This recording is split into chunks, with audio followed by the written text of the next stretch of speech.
Working anymore. Why is that? Oh, now it's working.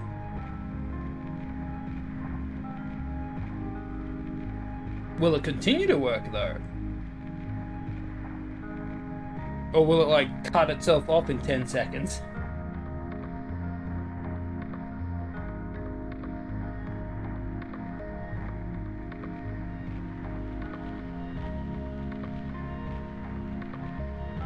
I might have to bump the music down.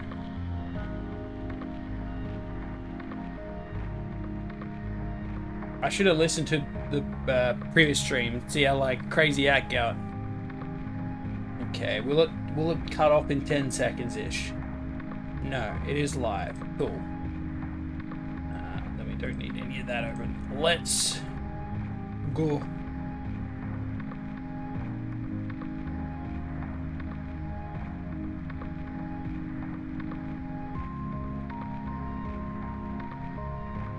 This one?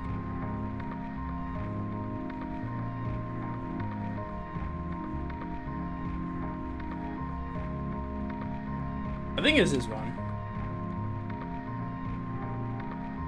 No? I think? Okay, yeah, this is where we kicked off. Perfect.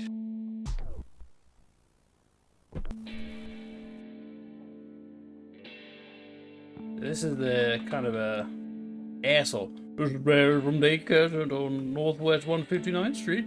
We're having a parent meeting tonight at 7.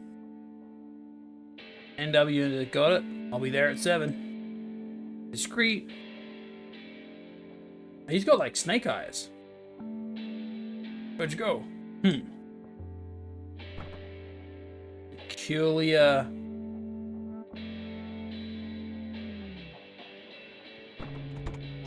Has a big truck.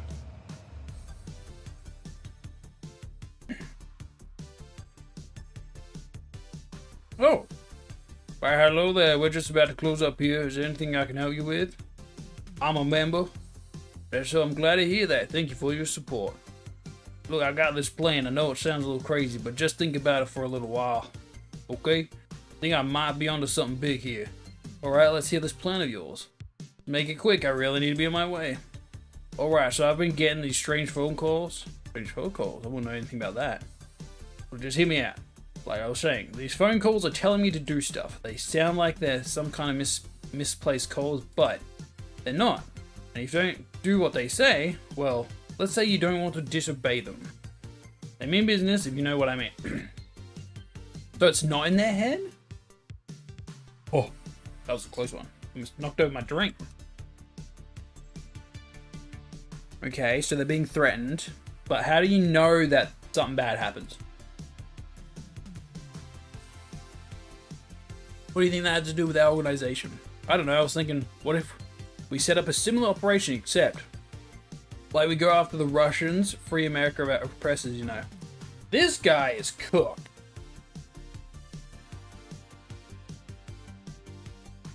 I mean, you have all these members and all the resources, many of us have military experience, we'd wipe them out. Start a civil movement, free ourselves. Try to follow, we're a peaceful organization. You never force anyone to do something they don't want to do. I'm not sure what you're accusing us of. Sus. Man, you're not listening. I'm not accusing you of any. Oh, I get it. You're the ones. It all makes sense now. Ha, I can't believe I didn't figure it out sooner. Oh god, and here I was thinking I had this great. Oh man.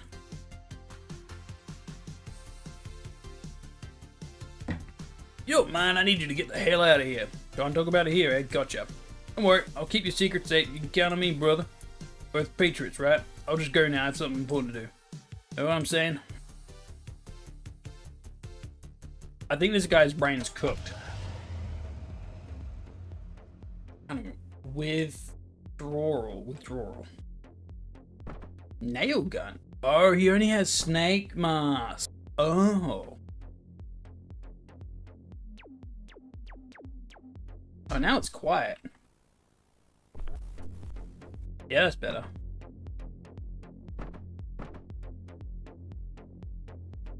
Lethal throws.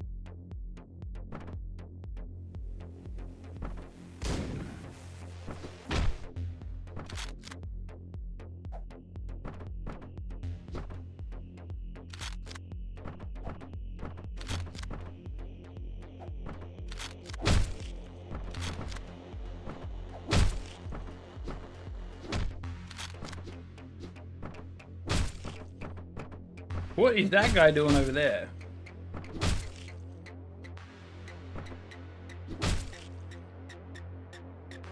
Those throws is pretty good.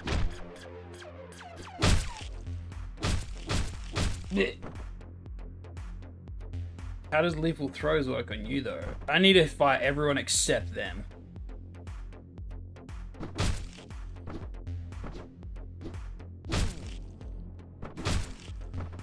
Nope. Nope.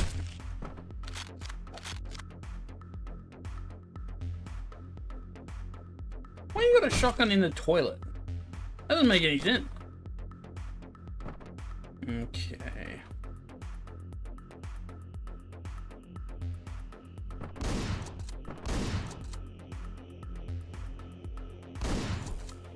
A little blind, but that's fine.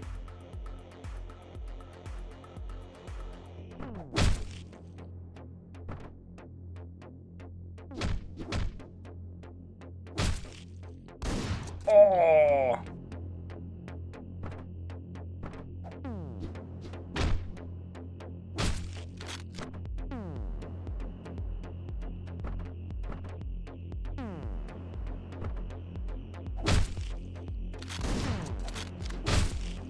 My bad. Nope. Can't mess with that room yet. We're gonna have to hold out on that.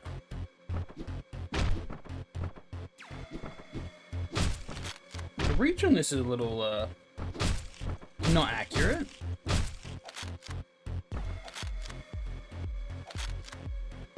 Now, this one's gonna be interesting.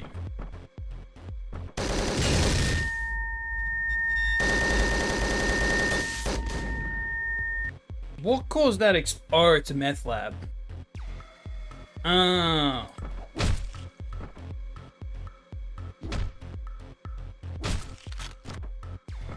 Gotcha. Yeah, the reach. I don't know why. He doesn't seem to have like that much range.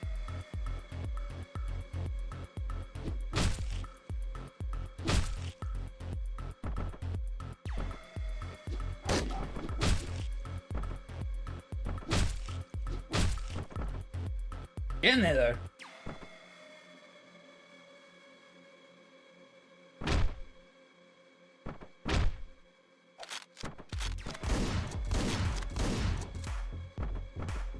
So it's not where the bullets go, it's where I shoot from that determines if anyone notices. I don't know what this is.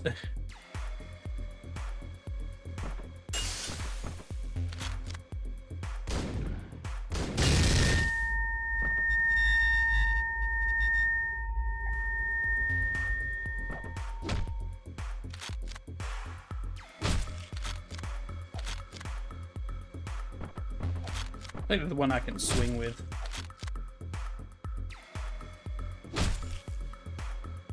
Yeesh.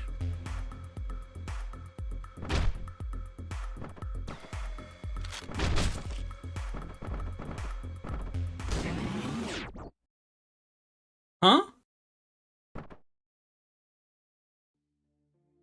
What the?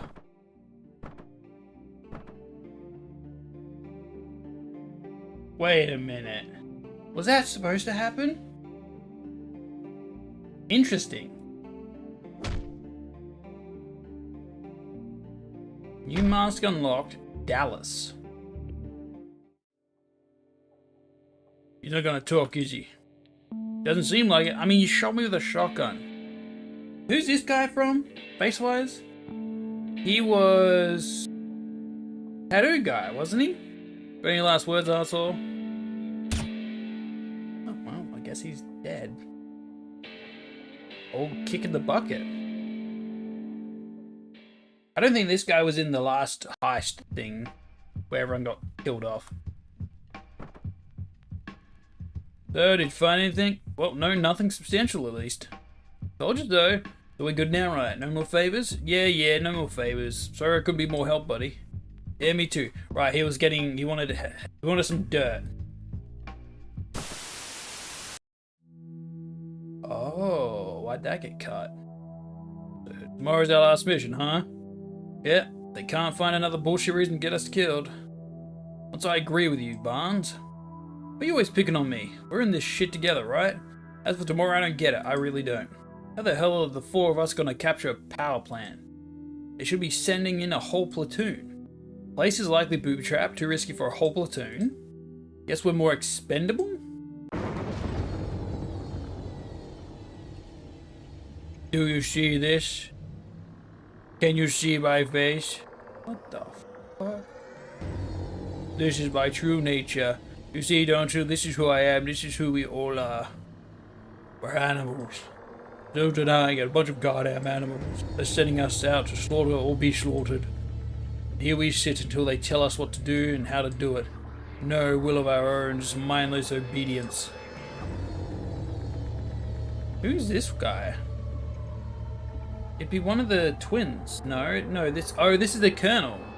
We don't know why we're fighting now, do we? All we know is that deep down somewhere in there we enjoy it. Destruction and violence is just part of our nature. So, are you okay? I may have had a bit too much to drink. Feeling a little bit tired. Maybe I better go to bed. Might be a good idea, sir. Wonder what kind of fucked up shit he's been drinking. Interesting. Sniper rifle. What are these barriers? What the fuck?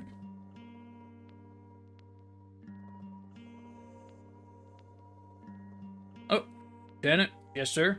I don't feel very good today. Bit much to drink yesterday. That's got nothing to do with it, unfortunately. Got word that we're sending you boys home tomorrow. Lord knows whether they're lying or not, but that's not the issue. Afraid this might be your last mission, son, and that they'll be sending you home in body bags. You've seen the plan, so you should know. You'll be walking right into a trap, and there's little I can do about it. Before he said this to the others, I'll say it to you too. Been damn good commanding this squad, Lieutenant. May not win this war, but I couldn't be more proud of you boys. Thank you, sir. Look out there, you'll need it. I mean, this one's good. Unfortunately, there's no, like, testing ground. Like, how good's a sniper?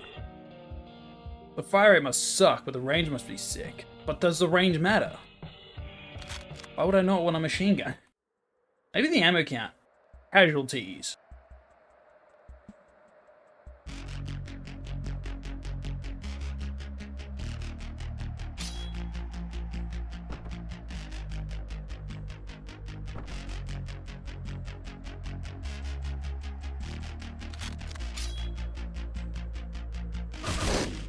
Not quite. Not quite.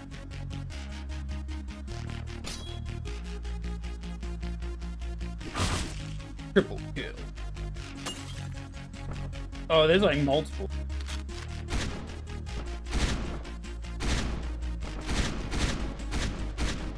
Oh, they went around the other way. Balls.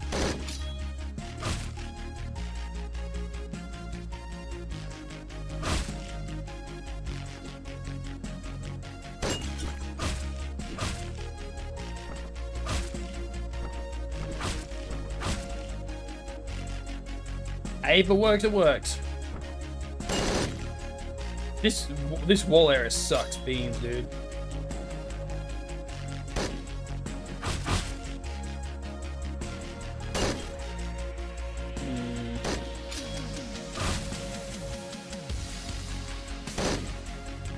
I'm gonna say there's a stray.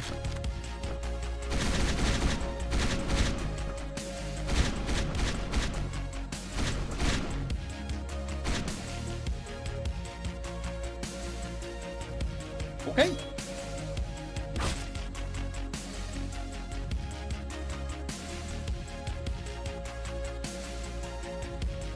Cool, thank God that's a wall. I'm glad that wasn't like contact damage, that would suck. Oh my God, this is gonna be ass.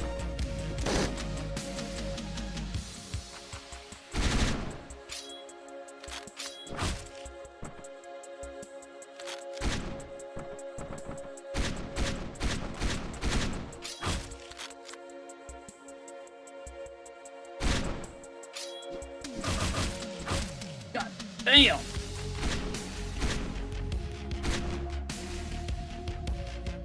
I can't see anyone over there.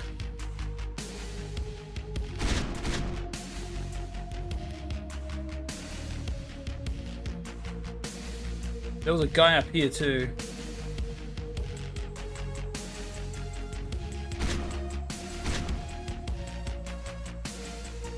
There's probably still people inside this building as well. Oh, maybe not. Might be clear.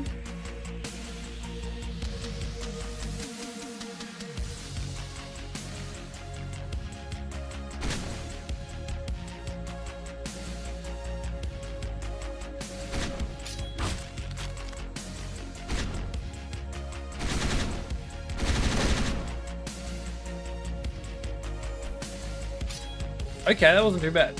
I feel like we're in... Like, what's with the cars and stuff?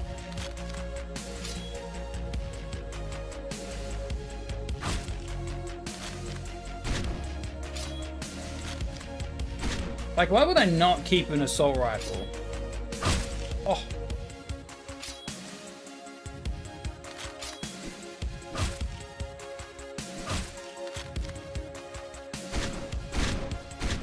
Because they're not accurate? Maybe.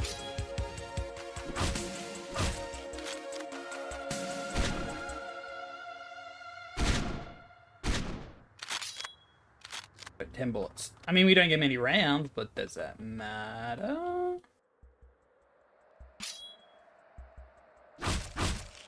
They have guns out, they hesitate for a moment. Oh!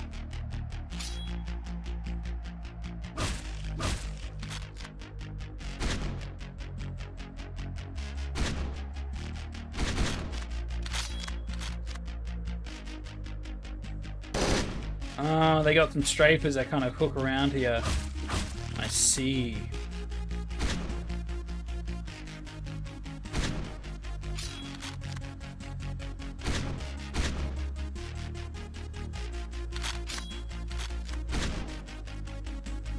Anyone else over there? No? Cheeky buggers.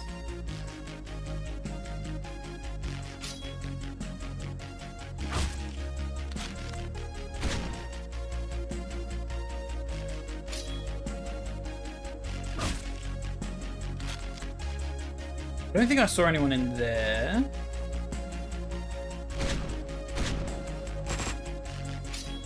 Bastard. Oh, big guy, and he survives the shot, so he's gonna get the bullet off.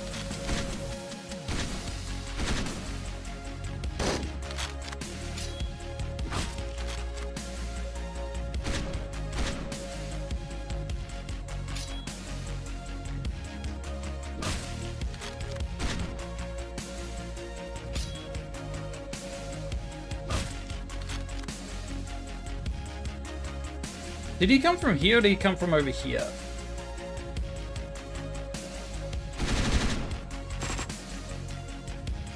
Freaking cheeky bastards.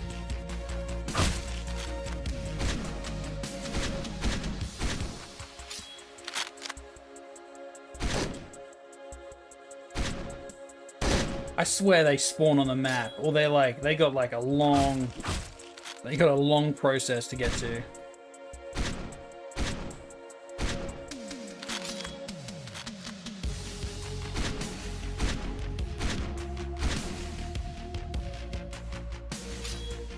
Gone over here.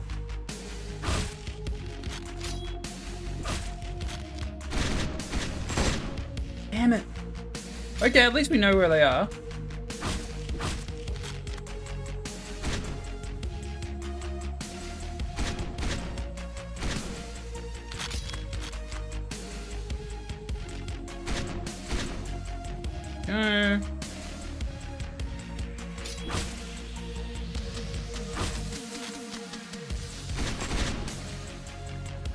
Yep, and then they'll bleed out.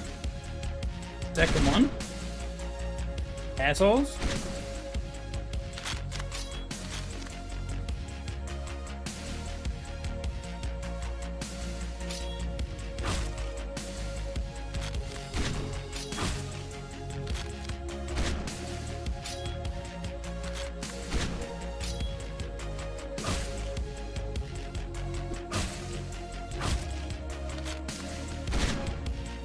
That's a wall, huh?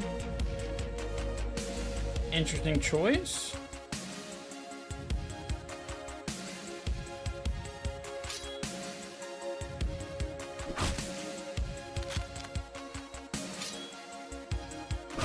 Nice. Probably should have ammoed up, huh? Ah, shit, now we're stuck in here. Oh. Shit. Guess I can pick some of them from here. Oh yeah, get the big guy. Is there another big guy somewhere?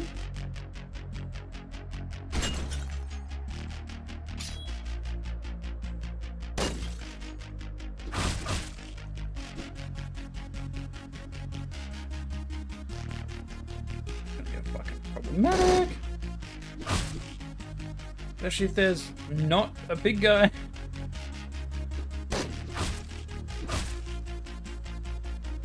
Hello? Hello? Ooh. Ooh. Get ammo, dude.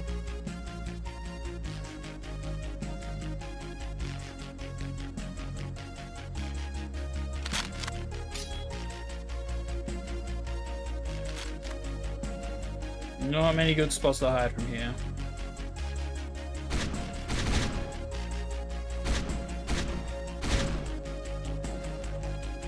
That everyone? No.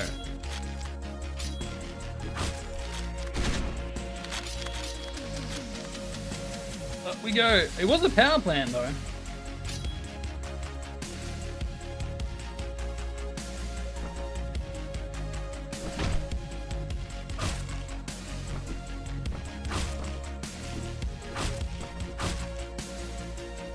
Toilet.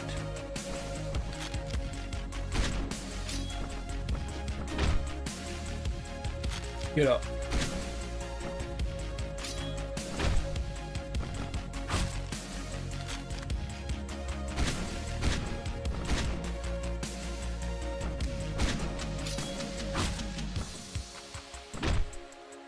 Dead. It's all glass. Oh.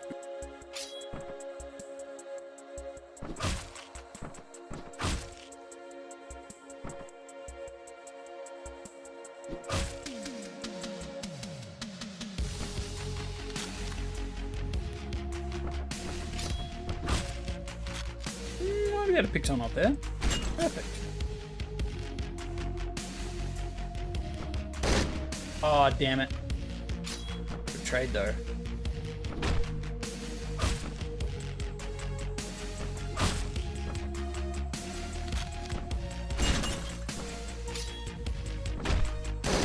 I got stuck on the wall.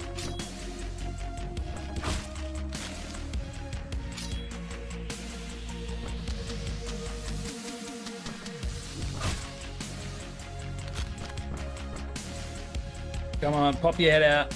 Just a little pop. Just a little pop.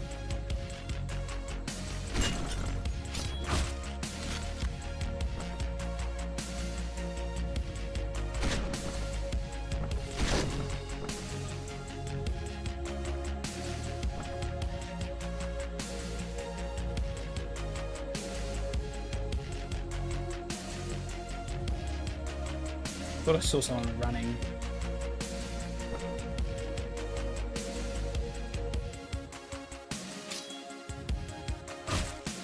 Oh my!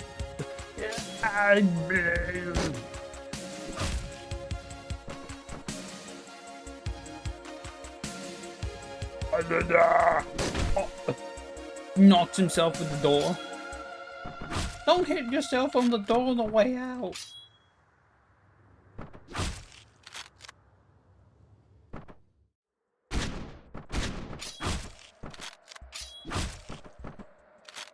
Works, it works.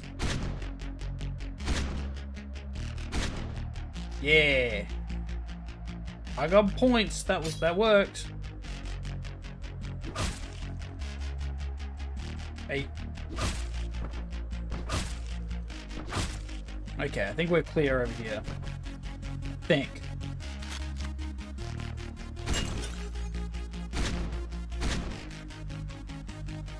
Now we can just pick him up from here because no one's going to hear us. You piece. Oh, okay. Someone heard us.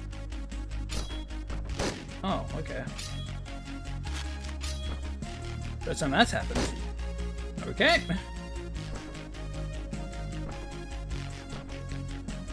What the fuck?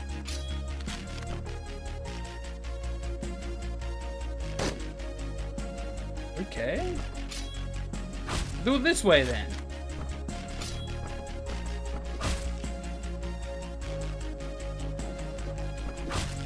Almost point blank just shot me.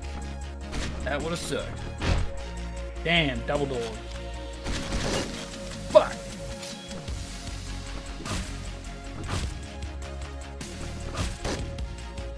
Door protect me.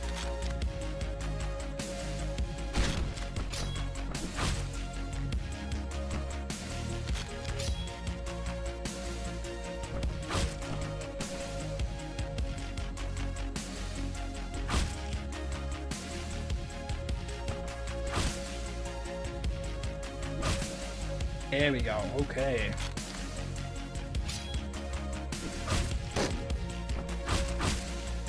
Don't kill. Okay, fuck that room. Room's cursed. Nice.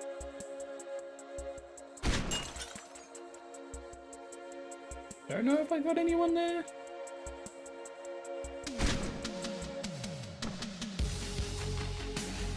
Soon there's people wandering this point.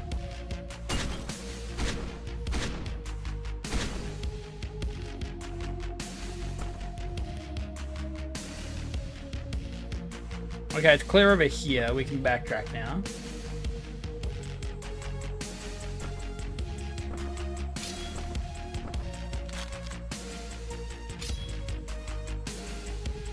Gonna have to save my ammo.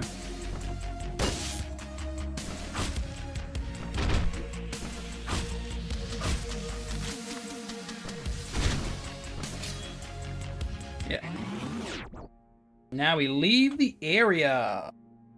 This way. Wait, clear? Like full clear? Something's up. Something seems fishy. Give me one sec. Do a quick check. Oh. Bark, bark. Bark, bark.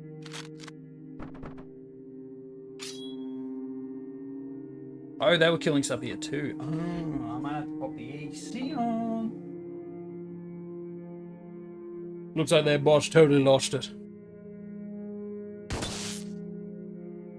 No point going in there now, is there? Guys, I think we better get out of here.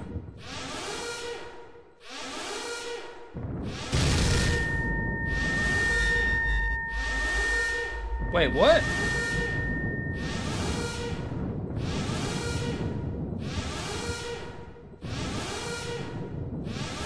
Oh, shit.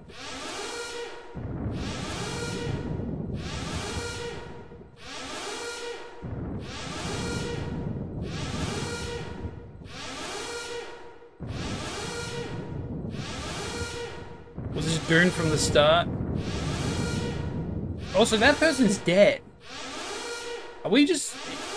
One of us is just insane, because I think everyone keeps dying over and over again. I think. Some bloody Final Fantasy VII type shit. Power plant's gonna blow. Name is Ben Smith. My car's broken down on me. I need Can you repeat that over? My name is... Fuck it. Look, we need a... Cassavac. Cassavac? Here. Casevac? I'm at 19...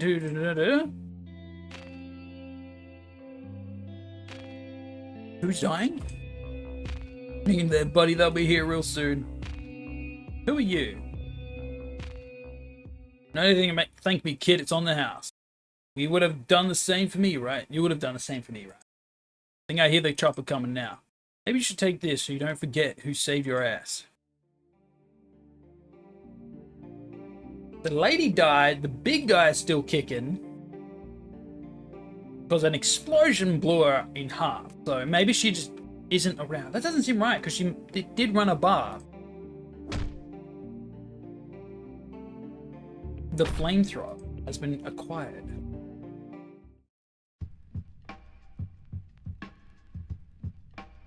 Oh shit! Oh my god! Oh, it's all coming together. This guy is from the first one. He's the one that kept giving the dude pizza, movies, drinks at the shop. Things like that are never easy. Well, yeah. You know what they say, time heals all wounds. Well, would that imply that he's is the first guy? Wait, I don't remember who's the main. One sec. Hotline Miami 1.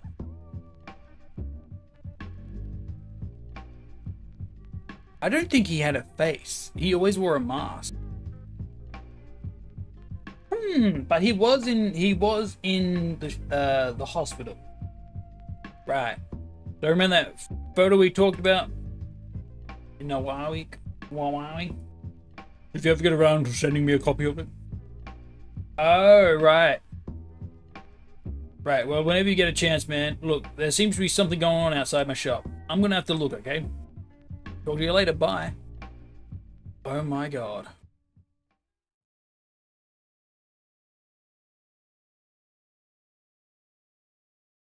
What is going on out the shop?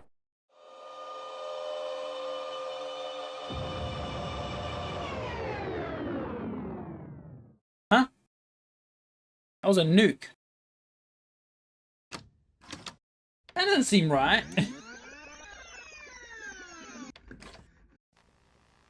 It's hard to tell what's real. Intermission. Like, what actually has happened and what hasn't?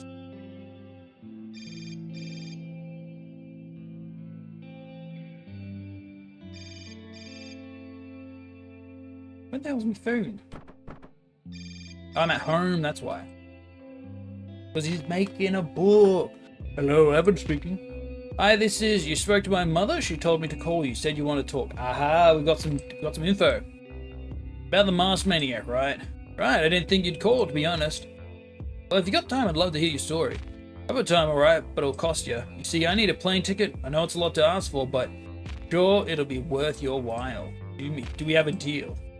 Can't promise you anything, but story's half as good as you say. Then I'll see what I can do. Okay? Fair enough. Where do you want to meet? Take it from the start. I wanted to get the full picture. Well, it all started with these strange messages on my phone. First, they were pretty straight, asked me to do things. More things, like calling random numbers, leaving cryptic messages. Going around town, painting these marks at certain points. It's a circle with 3 lines across it. Oh, that's the icon for the game. Anyway, I didn't do what they told me to. Figured it was all a prank. After a while, the messages started getting threatening. A few days passed, then one morning I woke up to find my car torched. And there was this message on my machine saying I better do what I was told, or bad things would happen. And we cut. I look like a regular guy. No, I don't.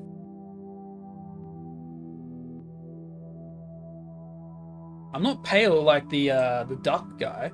You've got one message. Hi. This is Susan from Miami Funeral Service. We've got an appointment scheduled with you today.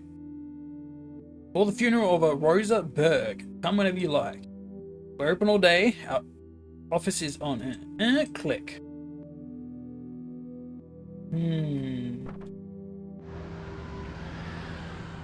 So that's my torched. Should have looked down. I think that was my torched vehicle. First blood.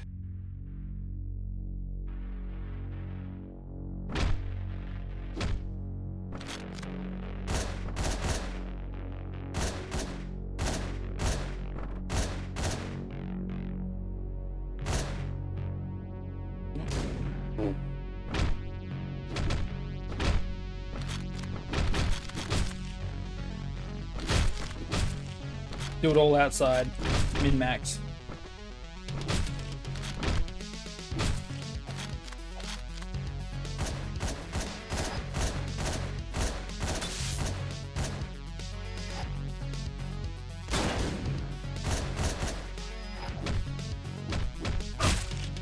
Really can't do that, can ya?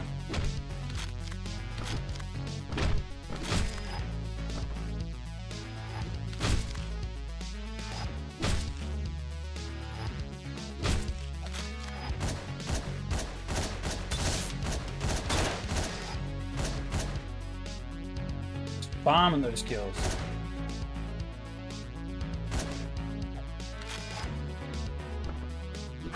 I feel like this guy's got pretty good reach. The large lad didn't.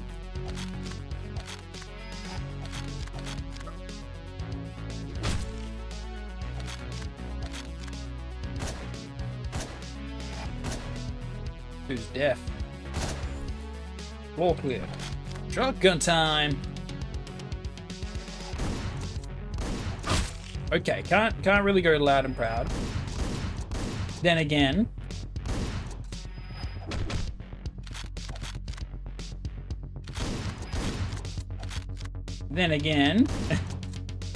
wait, I'm wearing a mask now. When did that happen?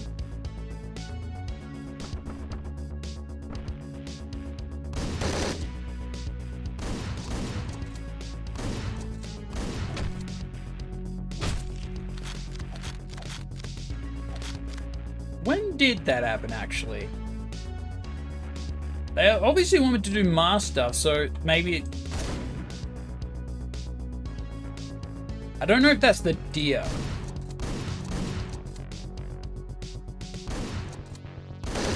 I'm not doing that. That's not gonna work.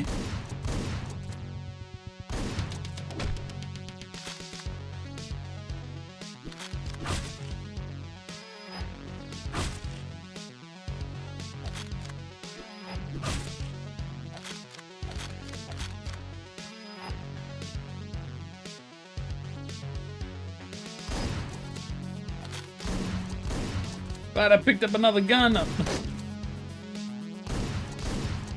would have been unfortunate. Assault rifle, please. Thank you.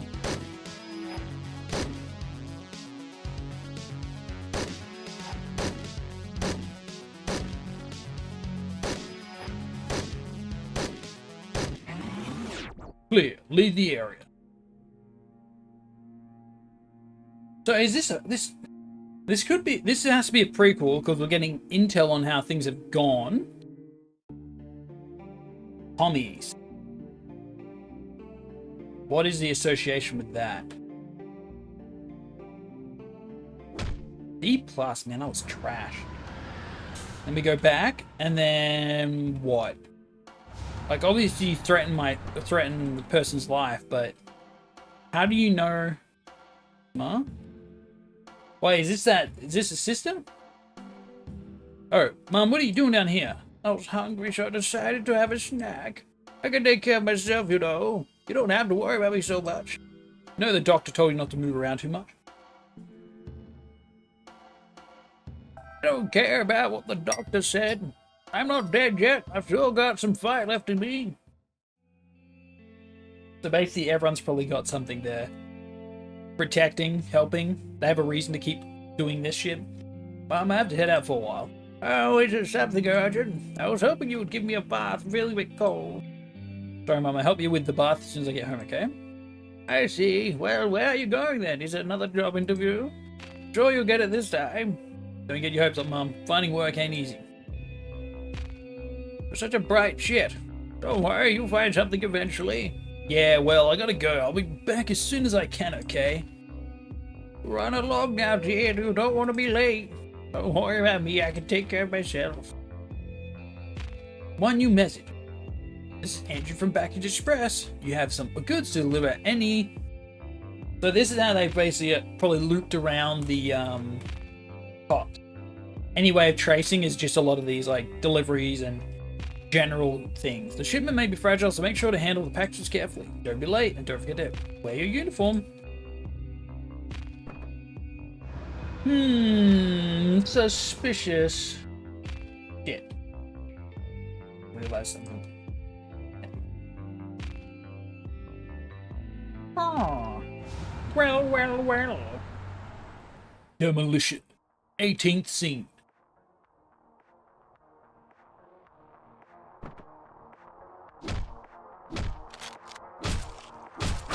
Okay, that happened.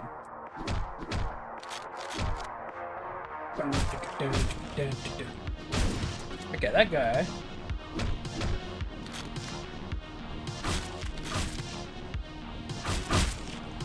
But that's the big guy. I need a gun.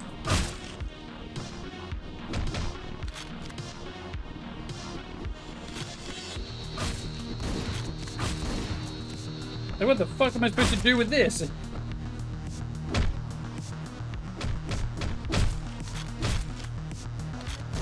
Oh, maybe I'm supposed to throw.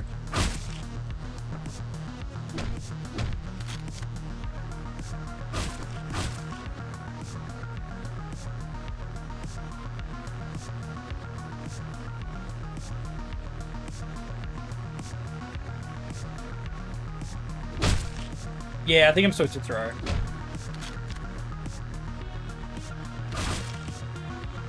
Problem is, I need the gun guy.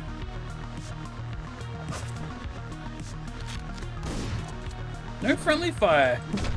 That'll make the game a little more interesting.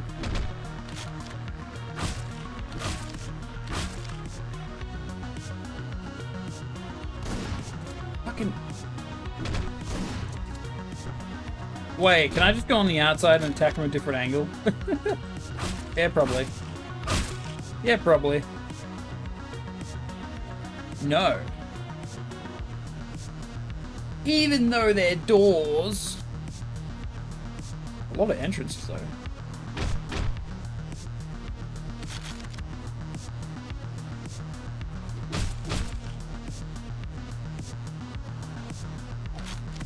I did not mean to throw it over there. Wait, why doesn't throwing work?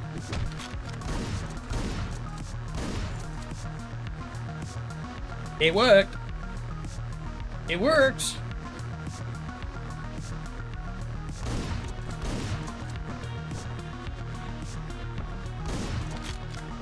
Oh, this is gonna be bloody.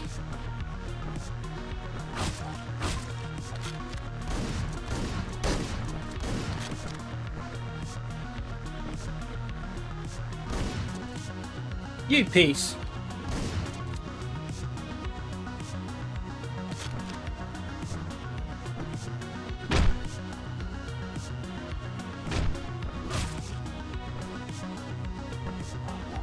Damn it.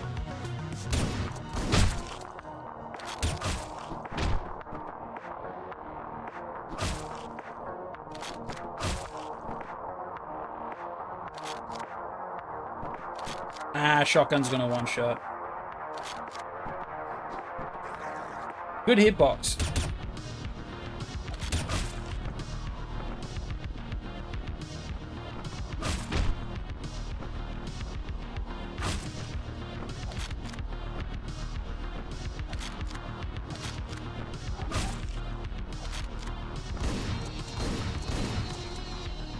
Empty? Good. Is this silence? I think it is.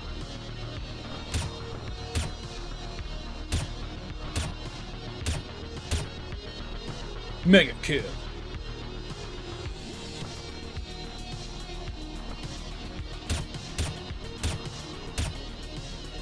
One shot. One kill.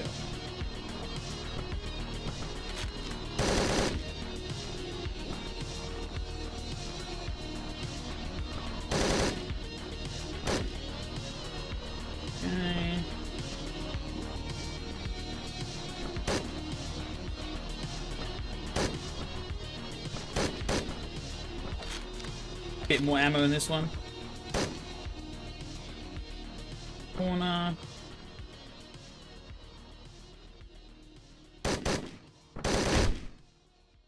Where's the big guy? Flat out. Level clear. Now we just leave? Well, considering he's talking on the phone means he didn't get caught. I think.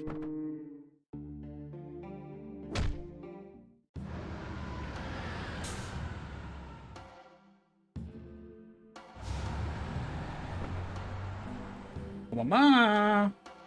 Oh shit, you good? Get you to bed. Talk a lot of shit, Ma. Must have thrown up. Mom, can you hear me? Well, here you are. I must have passed out. I was gonna take a bath and then I don't remember what happened. You okay? You want me to call the doctor? Oh, please don't. I'm fine, I swear. It's a bit cold and tired. I'll be good as 2 in the morning. You sure you don't look too good? I'm sure. I'd like to get some sleep now.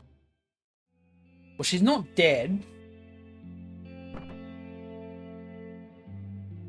And this guy isn't getting money. Are they? They're not getting paid. You got one new message. Hi, this is Dan from Bush and Plow. We've got some gardening work for you uptown. Nice old house up on NW 66. You don't look too good. Well, you aren't beauty. You aren't beauty either there. Damn, shots fired. Pretty straightforward. You know what to do. Put your suit on and get going. Like, if they were getting an incentive, I can see why you'd keep doing this. Obviously, threats can only get you so far. Like, if one day there's a package and it just has like medical supplies for your mother, that'd probably work. Hey, Gage. Well.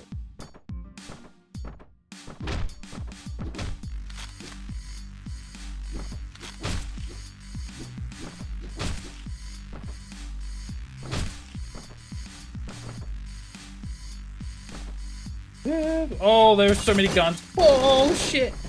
Wow, that whole area is just visible, huh?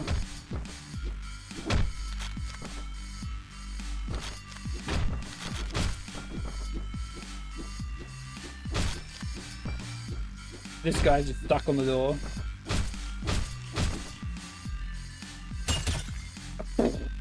Okay.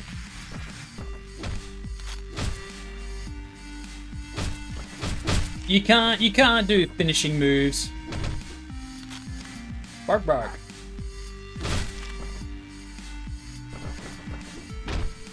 I can't do that either. Get up. Fuck, I gotta run for the door. I don't know what I'm supposed to do in this scenario. Holy shit.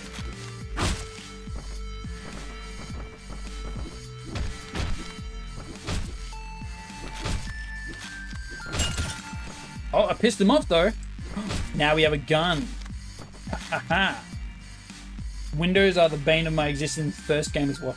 It's a case of like, you don't know the map for the first time, so you're gonna get shot.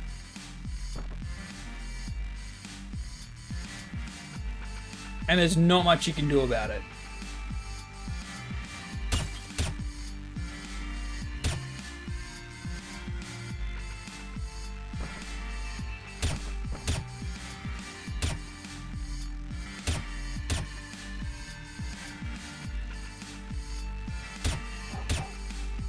Okay, can't do anything with that.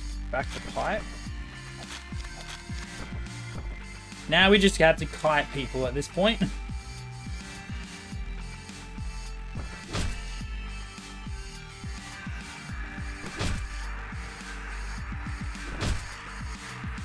Anyone got a rifle?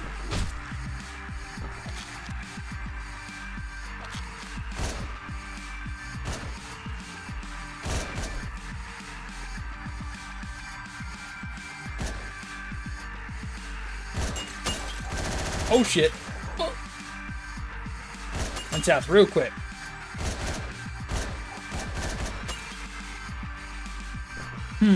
Oh fuck. Ah!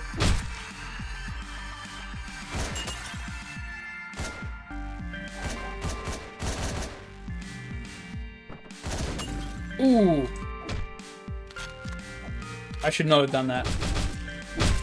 Whoops.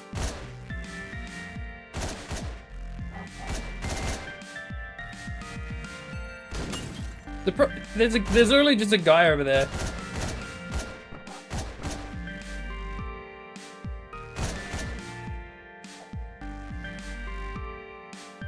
God. I might have hit him. Might have shot him. You fucker.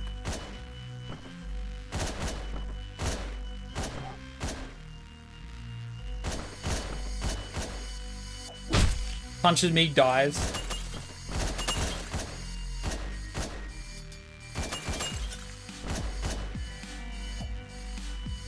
Holy shit. Dog? Sorry, dog.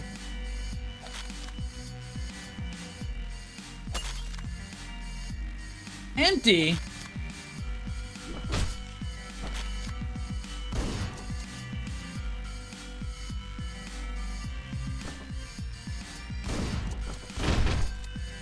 Well. Also empty.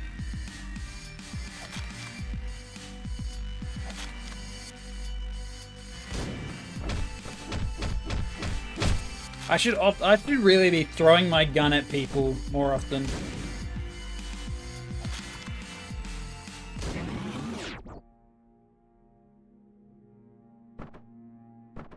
I should throw my gun, punch them while they're down, then walk out. I'm gonna be honest. If this guy was kind of scratched for cash, you know what you do? You pick up all these guns. Well, wait, no, he has to take transport. Well, if you bring a bag with you, big bag, you pick up all these guns, probably unload the guns before you hop in transport, just in case one goes off accidentally when you drop it. Fucking take it to the op shop. Wear a mask so that you don't get called out. Yeah, you don't get called out when you when anyone asks questions like where'd you get these guns? Because you can put a wig on. I don't know. Do something to conceal your identity when you sell the product. Because obviously, otherwise they're gonna tag you to it, and your mother's gonna get in trouble and all that shit. Yeah, gun of holding. Hold on a second. Gotta go fetch another notepad. Another one.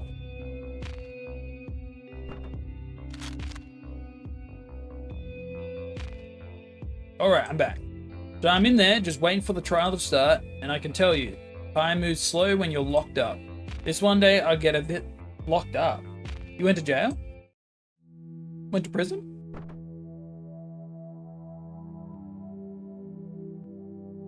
Good afternoon. Who are you guys?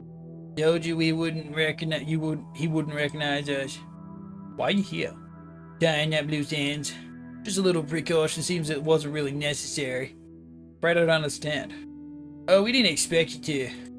While we're here, we might as well say our goodbyes. Goodbyes?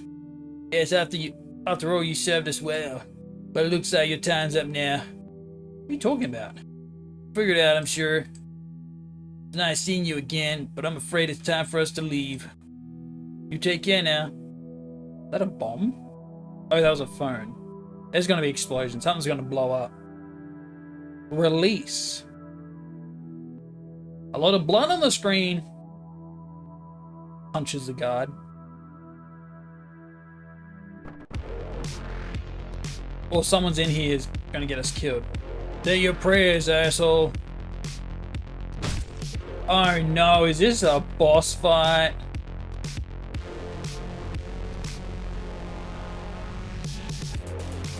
Let me go! Let me go!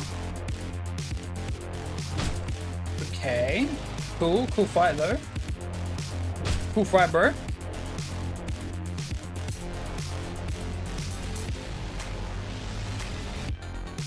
I was like, do I have him run into a wall? I'm trying to figure out what they're throwing. I will say the boss fights in this game are kind of shit. Because it's very much a figure out the mechanic for 50 times. Because at the moment it's just me doing circles.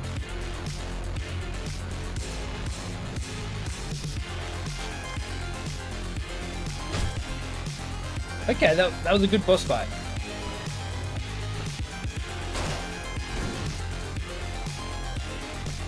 One sec, can I get my weapon back? Ooh.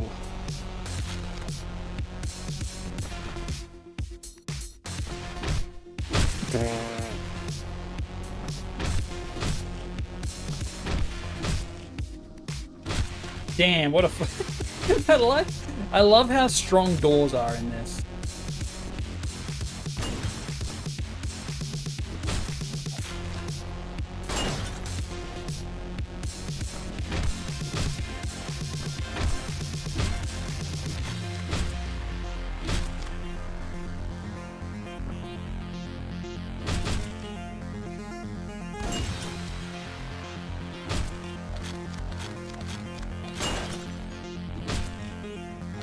Was that a revolver, son?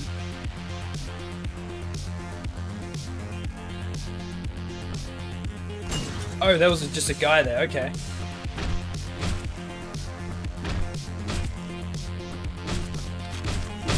Oh!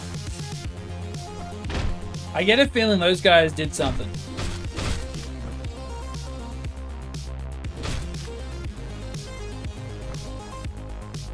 I can't put my finger on. Ah.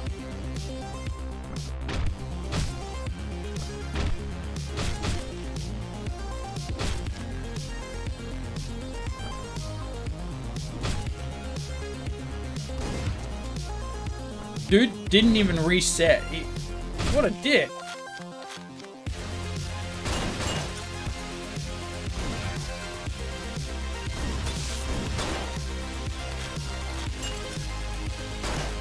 Bang.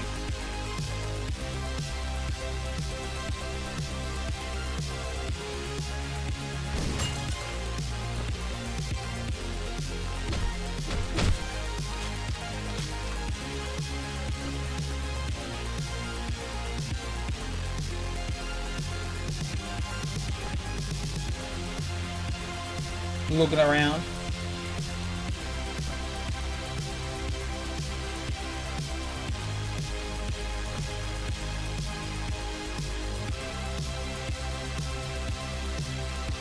Follow me, guys. Follow me. 3 people taking a shit. I see. The problem is this gun doesn't have a good fire rate.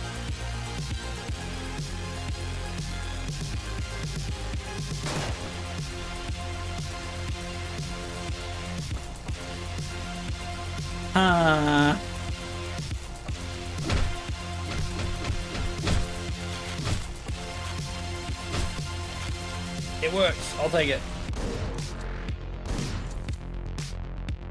Like your shotgun?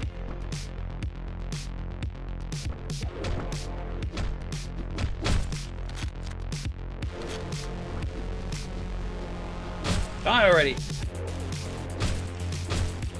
They don't even detect the bodies. That did go better than expected.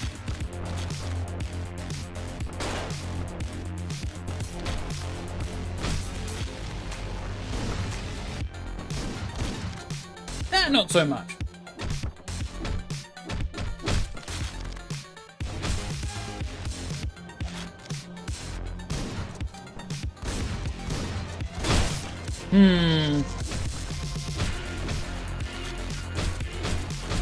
What would be the strat for that? I can't really use guns for this.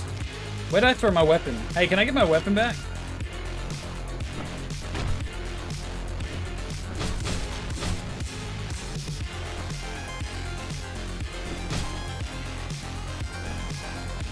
I think it's just going to be a case of aggroing them to a corner, bonking them in the head.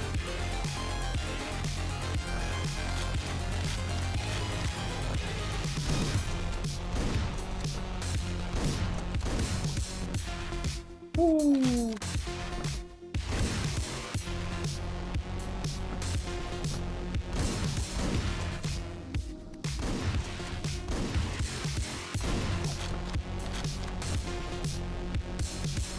Someone's gonna be in here, just to be absolute assholes.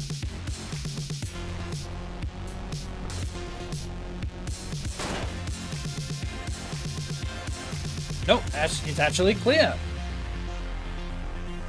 I'm noticing not a lot of window.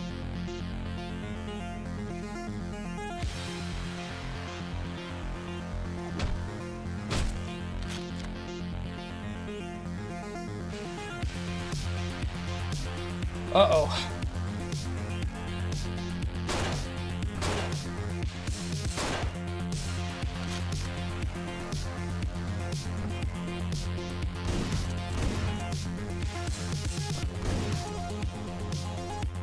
Oh shit, we're gonna escape, really?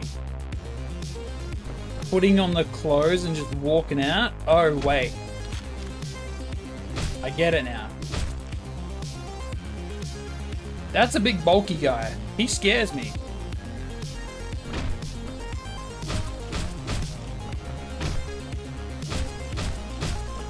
It's weird that it asks me to like kill everyone.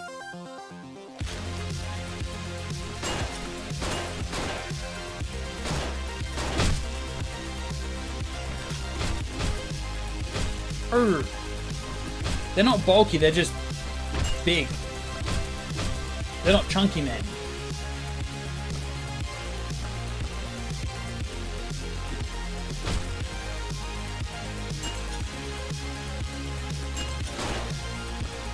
How can you shoot through that glass? That's bullshit.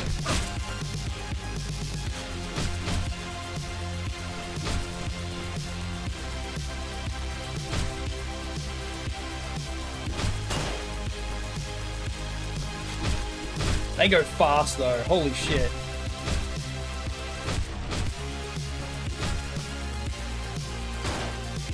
Was it completely necessary to kill all those people? No. They're fast though, holy shit. Fast as fuck, boy. Nah, that's a trap.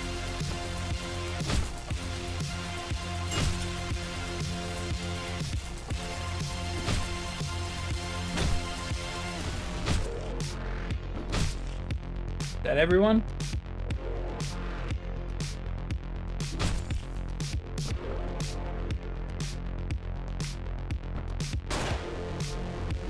Melanie just seems better.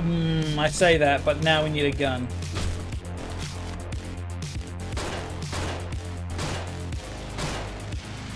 Where'd he go? Okay, we need a new gun.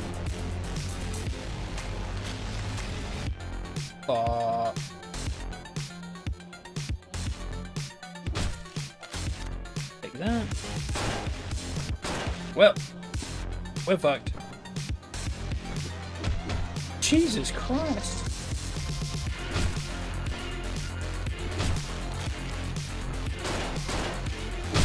Dies in 2 hits with the Magnum though, that's pretty good.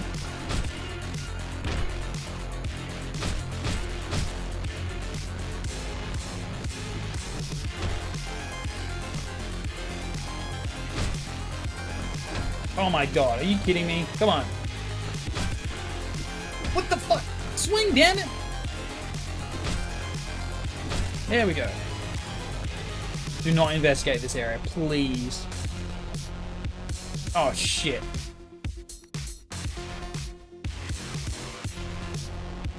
Are you fucking kidding me?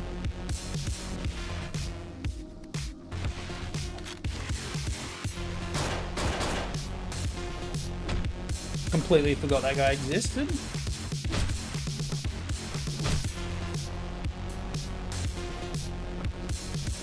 What are these swings, man? Is it my cursor not?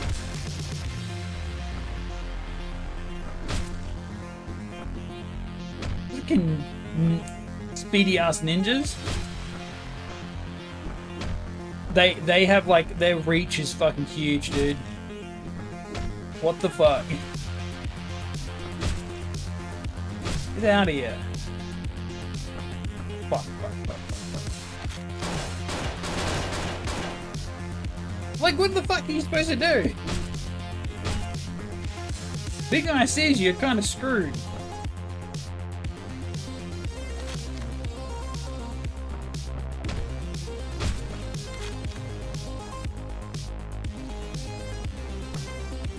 stealthy kind of goes out the window as well. I need to kill you. Go, and then I need to kill this stray that wandered around here. One with a gun, preferably.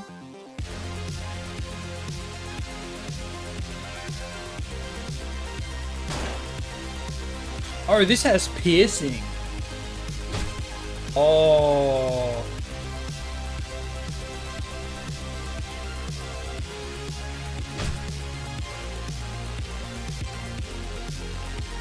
Your depth perception is ass, dude.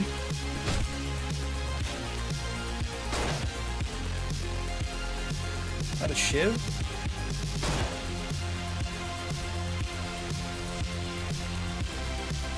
I need to conserve ammo for the big guy.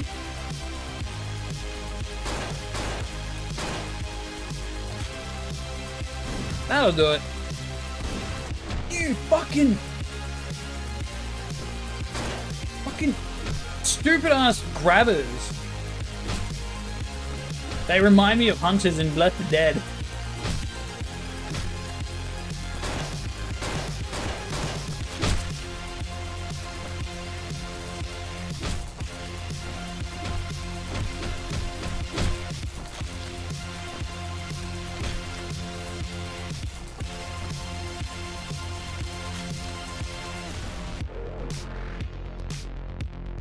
I can't shoot in here.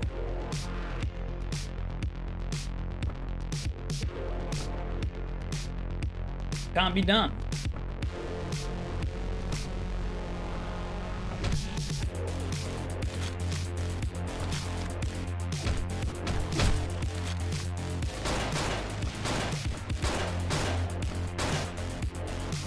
Got stuck on the fucking chair, dude. Ah! Some of these fucking maps are ass.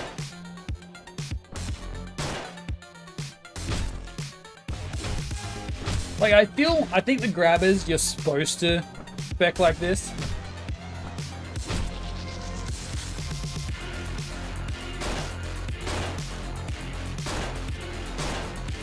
The aim is freaking atrocious.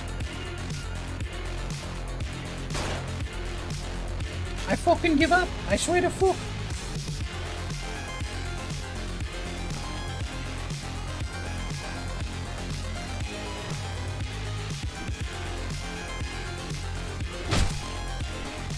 Like, if you're running out of ammo, you're just dead.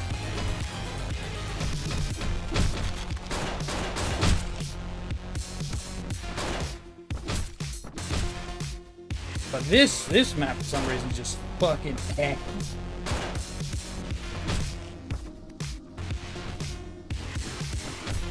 Their fucking AI is janky as shit.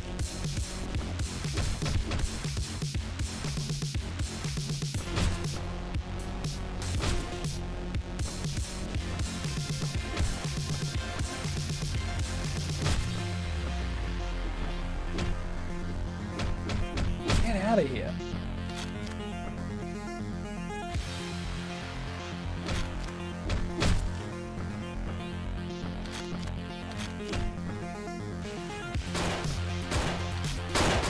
Completely shit to the bed because the guy heard me shoot. Do not investigate.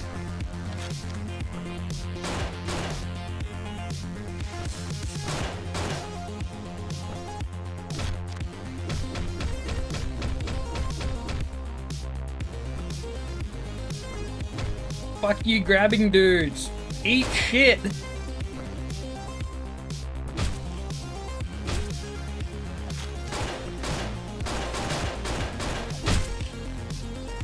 Fucking bleed out faster, damn it.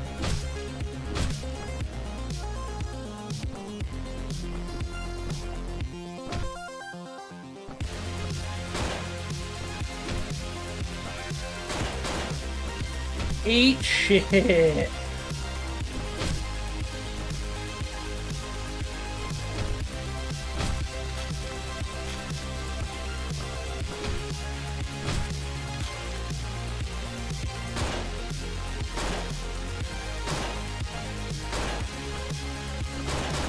Missed all of them.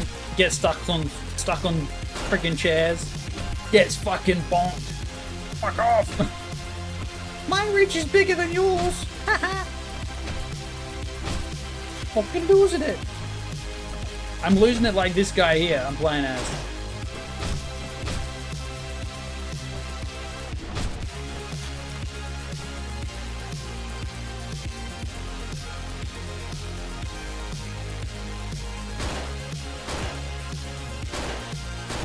This guy can't aim for shit.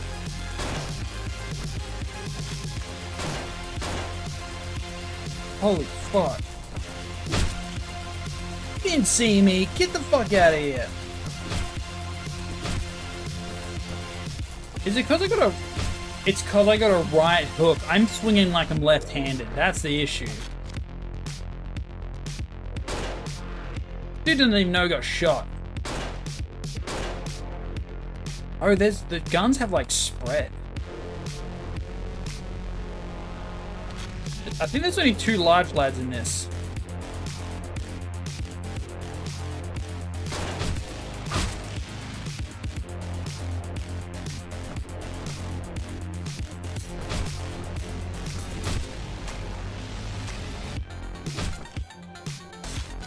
God, that was stupid, the issue, though. That's fucking...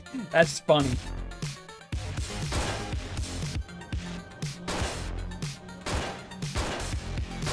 I think this guy would have a bit more steady aim. Jeez. Oh, and I'm dead.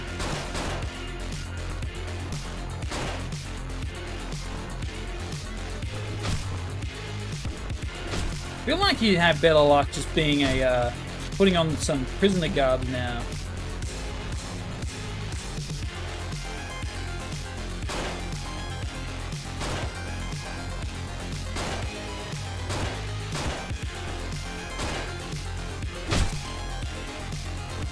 We had you, T.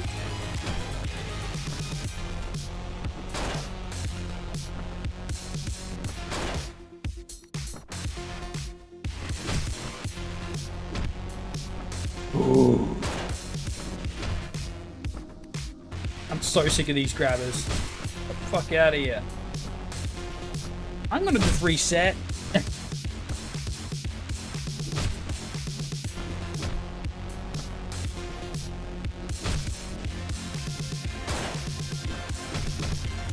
What is this fucking level, dude? There's no grace period of, like, of shit going down. Flips through the fucking door.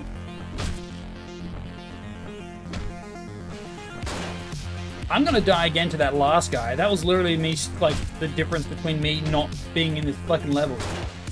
Good run as well.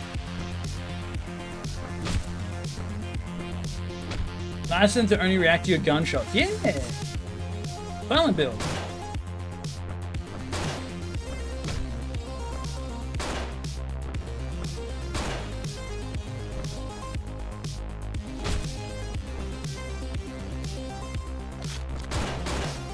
And congrats, there are 2 large guys next to each other. You fucking die. Bye.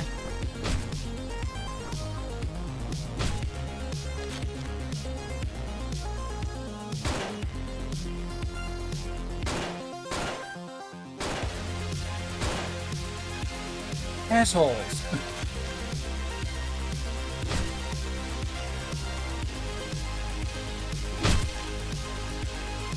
I'm fucking clicking, dude. I'm clicking so hard right now.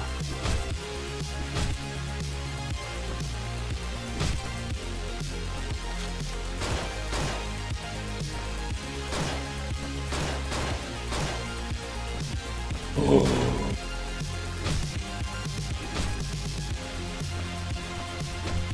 I hate when the big guy detects me. Because guess what? Now I gotta get my gun out.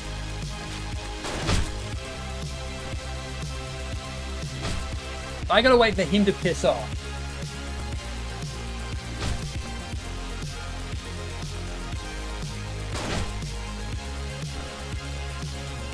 And you have to go this way. Otherwise, it turns into a running fest away from the big guy because you still need a gun.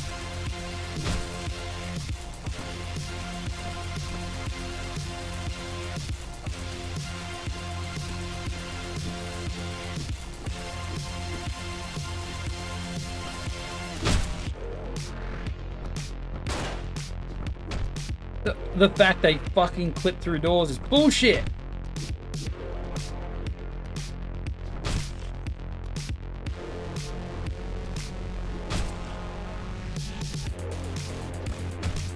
I can swing faster, you incompetent fool. You've been killing people constantly. What stops?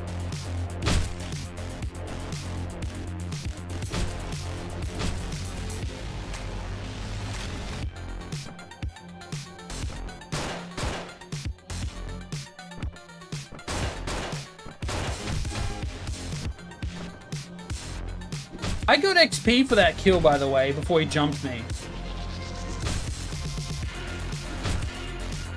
Go away.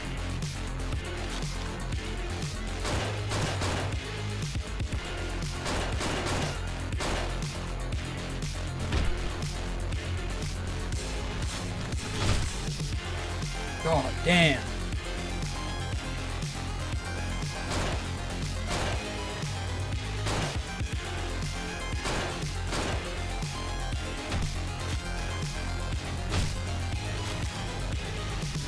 Give me a weapon.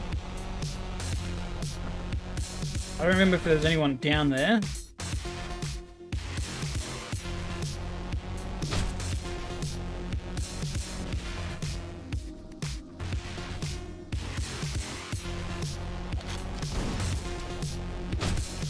Give me this shotgun.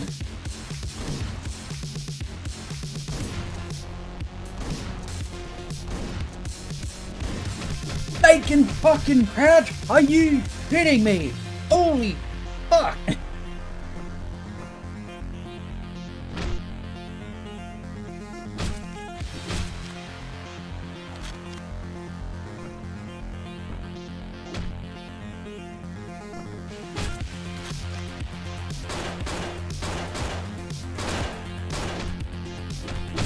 Oh.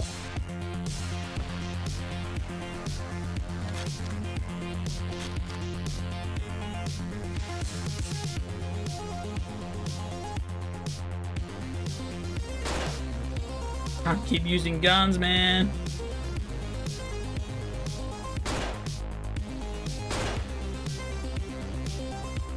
Where'd the other guy go? I love how the camera doesn't move when I'm doing this. There he is, right there. There's the little bastard.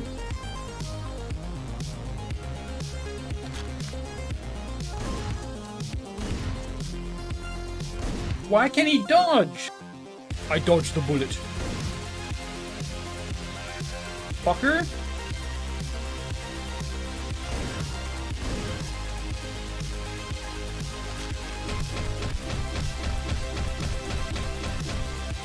Only that guy, by the way. Only that guy. Only that guy can do the dodge.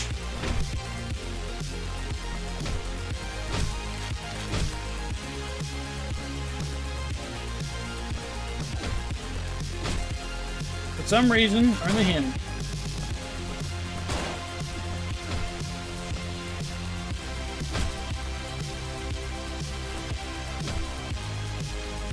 But throw the friggin' gods.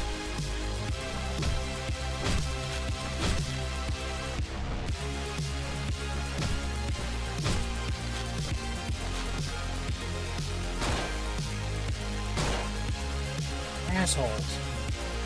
Oh, I'm losing my fucking marbles, dude. Are you only supposed to fight them by punching?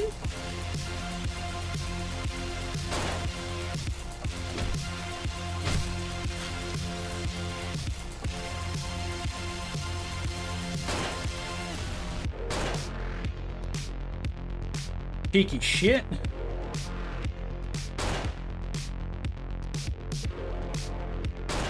That was a shotgun.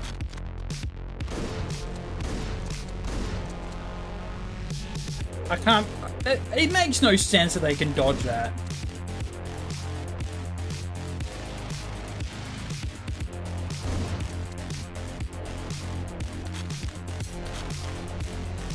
I need a melee weapon. Get the fuck out of here. The one enemy. One enemy does that. Leaving.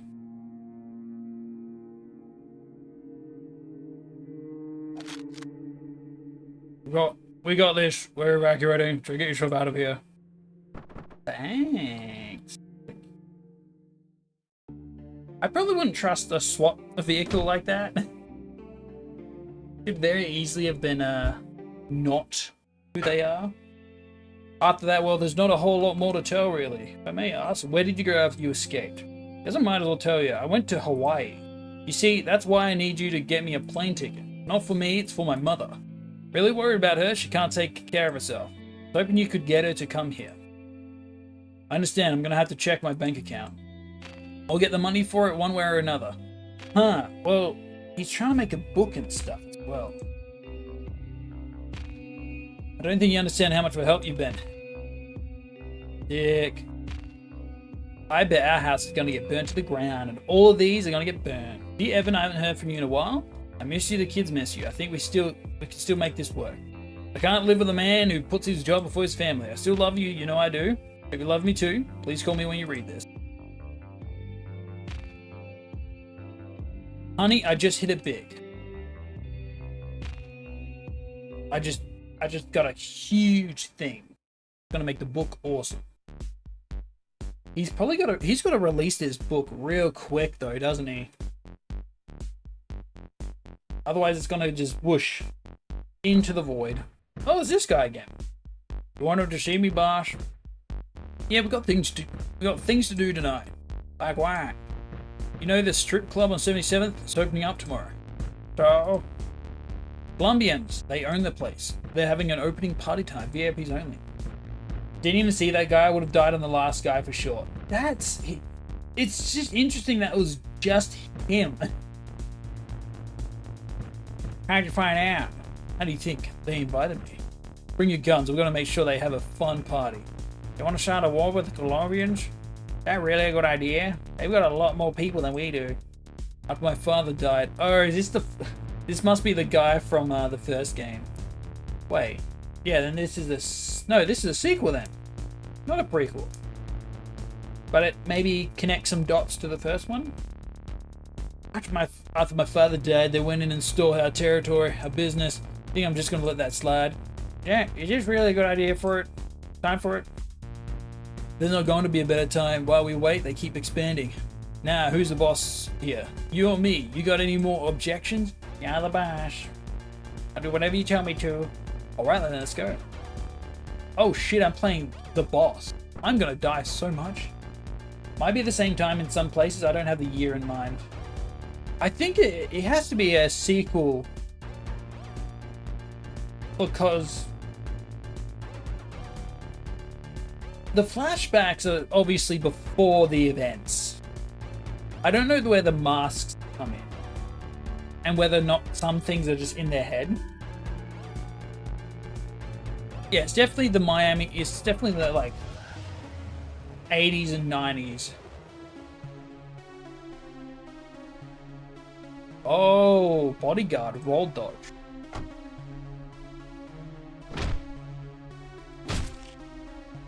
Oh shit. Good start. Land proud, motherfuckers.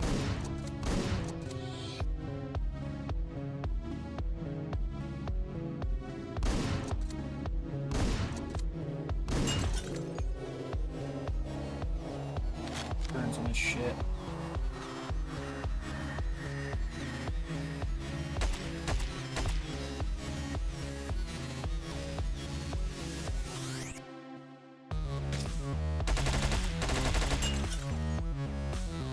I saw that glass like that. That's gonna get me killed.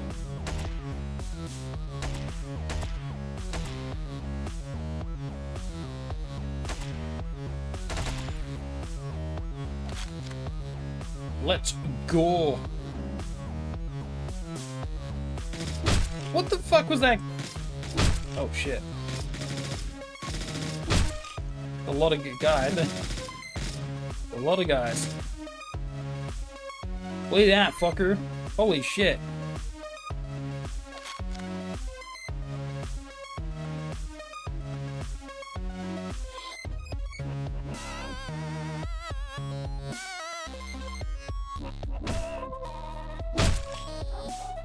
have a problem. Big problem.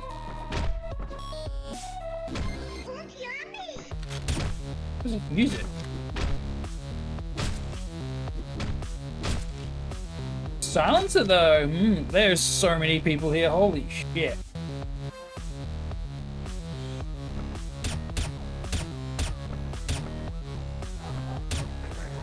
Nailed it.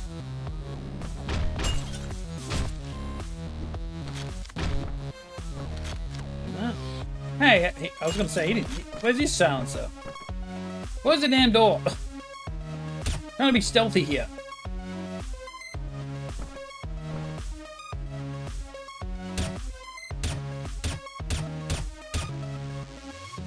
I was gonna say maybe actually is influenced by your like skill as your character, but I don't think that's the case.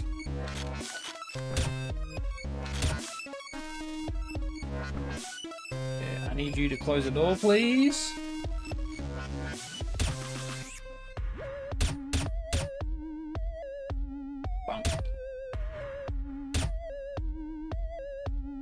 We're doing okay so far. A lot of guns here.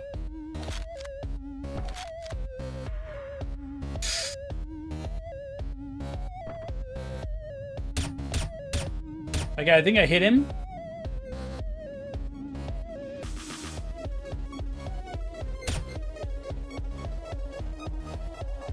Maybe not.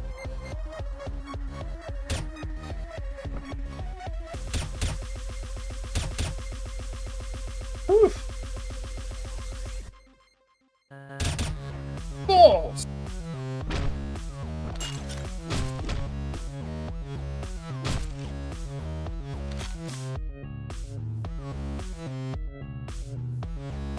Nope.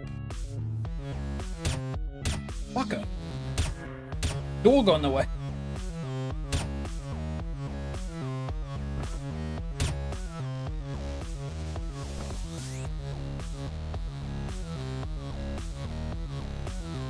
Jacket's story ends in July 1989. Oh yeah, I do remember 89. I mean, I could probably shoot this guy and he wouldn't even notice.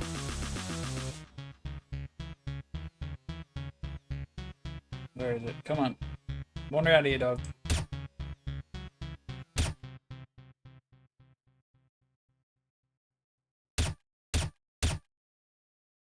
Oh, I'm fucking dead. Oh! I got a hit in. Jacket's the first one, right? From the first game? If I had to guess. Okay, I don't think there's any more big guys, so we're gonna go with the faster fire rate.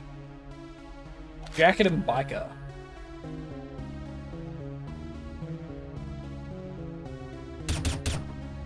Fucking stealthy little bastards.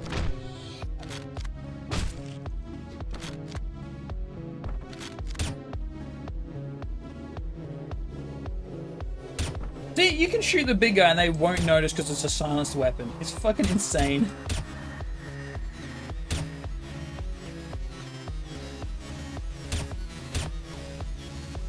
So biker is all May as he dies in Jacket's stuff.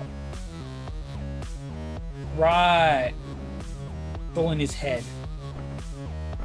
Figment of his imagination. Get doored. Get doored.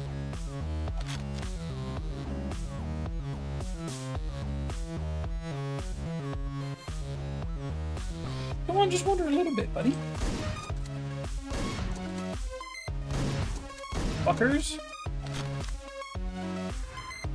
Where is this guy? Oh, it's in the glass. Oh, cheeky.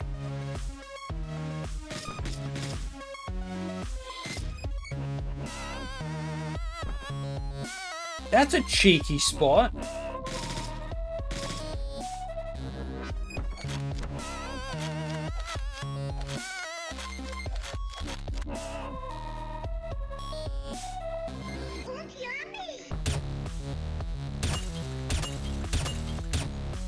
Actually, the freaking gods, dude.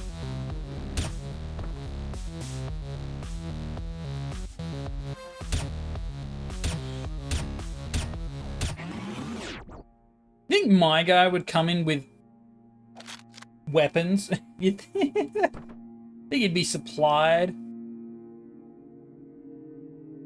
prepped, self-prepared to, you know, do this stuff. So if you're going to take him out, you'd probably want to do a few more hits. Also, it was just me in that fight. I did not see any of my allies. What the fuck? But knuckle dusters. Oh, it's a style. Gotta do the black beard thing and just strap like 6 silenced pistols on yourself. Yeah, just be absolutely loaded. Sure did a numb on those bastards, huh? Calls for a celebration, don't you think? I don't know, Bosh. You don't know? What the hell is that supposed to mean?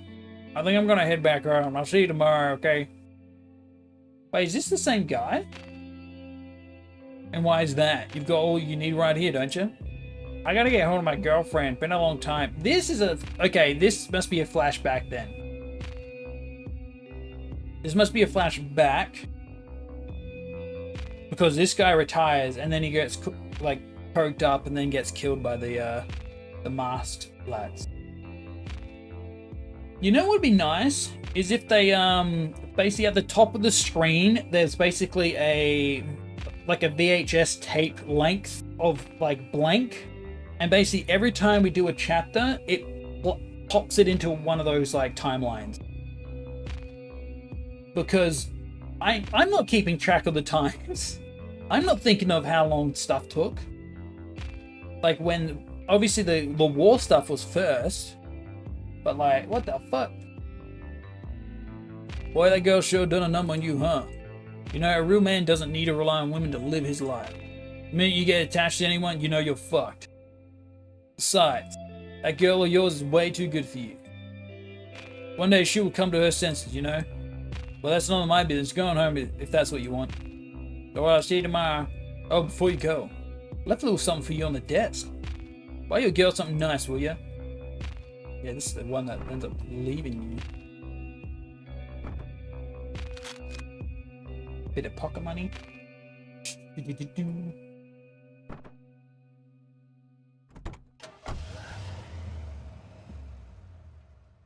Very strange. I mean, I don't see the downside of having multiple guns on you. Like, maybe for rolling and dodging and all that shit, but you got the space. Unless it's style points. Tonight we'll be rich. We can do anything we want. Colombians will have nothing left. They'll learn to fear us. A toast to our... Oh, I'm now realizing I think this guy might be a commie.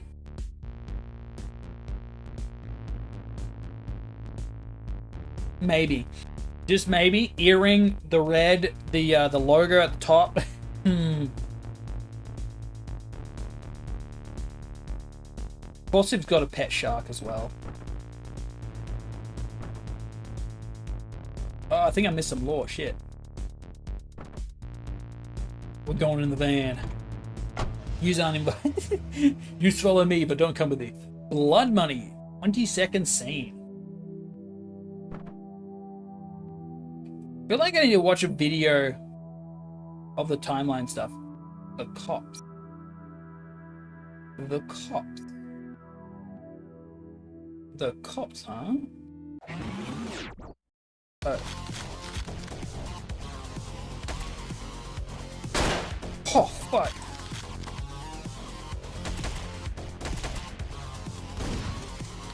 Oh, this is going to be very chaotic.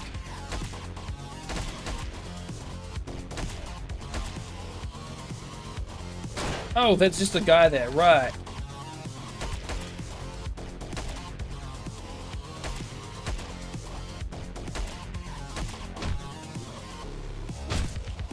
I didn't even get to pick my attack style. Interesting.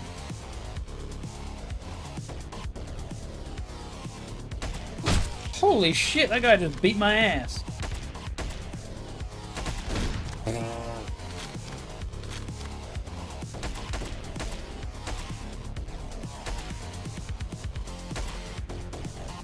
Thunk. I want to shoot from this spot. At least I can hide.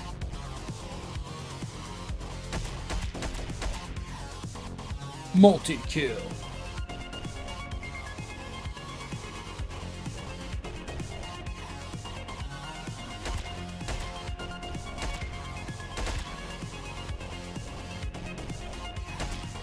You can really abuse the AI in this one.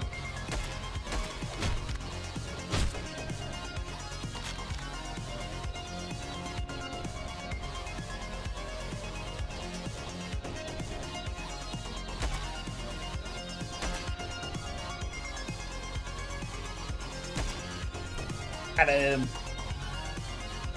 I'm gonna steal a shotgun because it's got spread. Maybe this is a bank?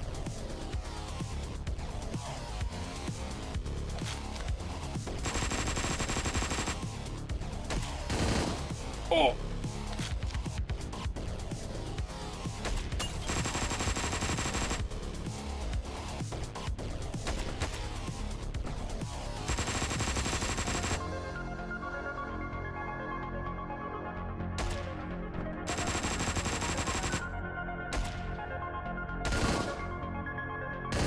Okay, I can't see them, but I know where to aim. Gotcha. Sweet. Easy.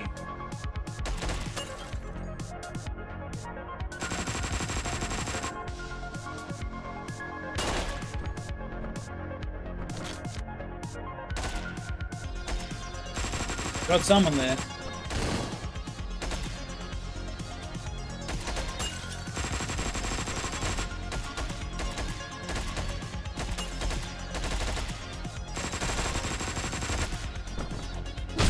I went to throw the weapon at them.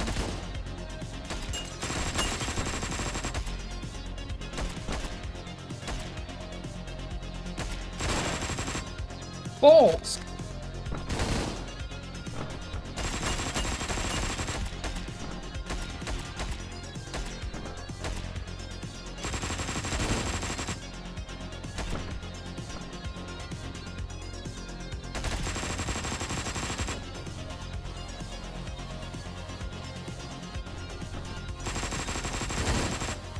Fucking oh shit.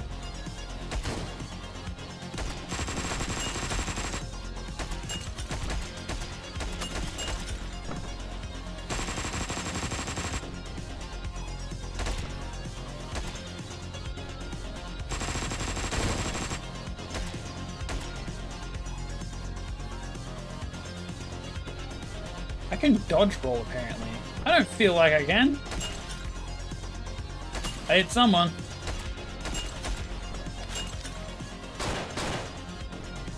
Die.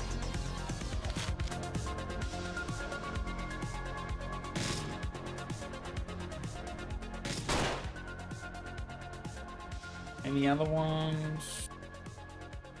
I'm gonna get shot doing this. Fucking know it. Oh, wall cleared.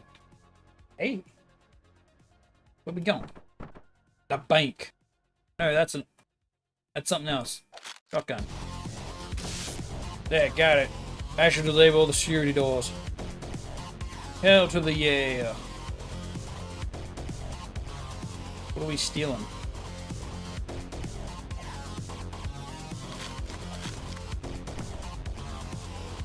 Okay, security door. Is it somewhere back the other way?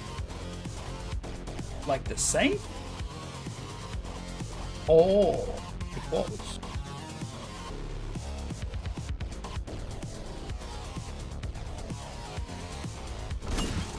There was just a guy there. Back off.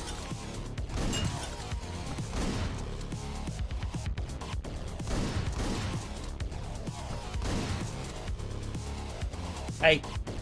Oh, I didn't have any ammo. What?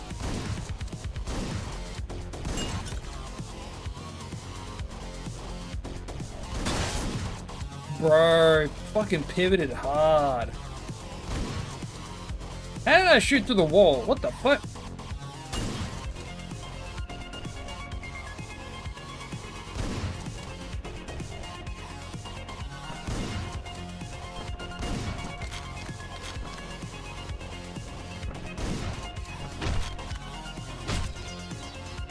Uzi! I love Uzi.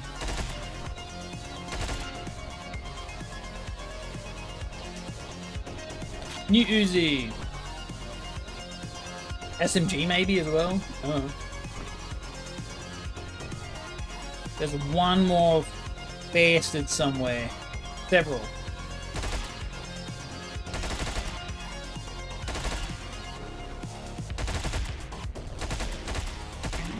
Look clear. Get my money. Get a gun just in case we get pivoted into another fight. You never know. I'm going crazy. What the fuck? Eh? Father? What are you doing here? I'm not here. You know that. Yes, I know. And why are you here? I don't know. I'll make you proud. Such things don't matter. I can see you haven't changed. You're just like me. You won't get it until it's already too late. This is from the first game.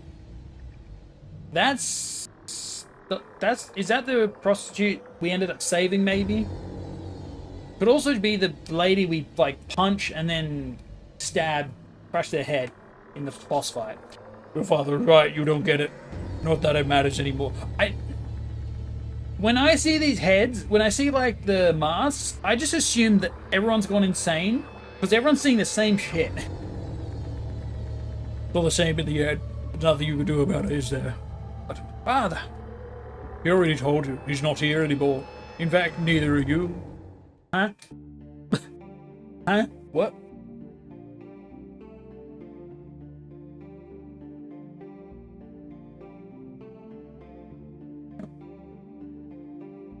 C. Passing grade. What you leave for your sons. Now with the detective, badass.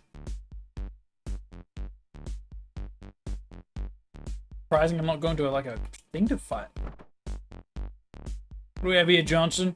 Looks like your perp's been at it again. This one got quite the treatment. He left another message. You have to stop them. I don't want to take any more innocent lives. Whoever did this must be completely out of his mind. He's a whack job, alright. The city seems to be full of them. Did it leave any clues? Chief's gonna be on my ass with all the press this will get. A shell casing and a couple of prints. Gonna be hard to see if they match the victim given the state he's in. Might find more when we do a more thorough search. Okay. Hope you do find something, not to put any pressure on you guys. My job's on the line on this one. Best, sir. But I don't think I'll be of much use here. I'm pretty beat. I'm heading home to catch some sleep. Let me know what you find tomorrow. Holy shit. What the fuck? Just a little overkill. I don't know. I'm wondering if any of these are like old maps. Old levels. I'm very beat. I'm heading home, he says. Probably not heading home. Probably going to kill a bunch of people. Because everyone's apparently being threatened by these masked vigilantes. Hey, wait a minute. Oh, I was going to say the layout looks familiar. But really just going straight to bed. Why is he always tired? Why is he always tired? Oh, cut footage. Can't find it.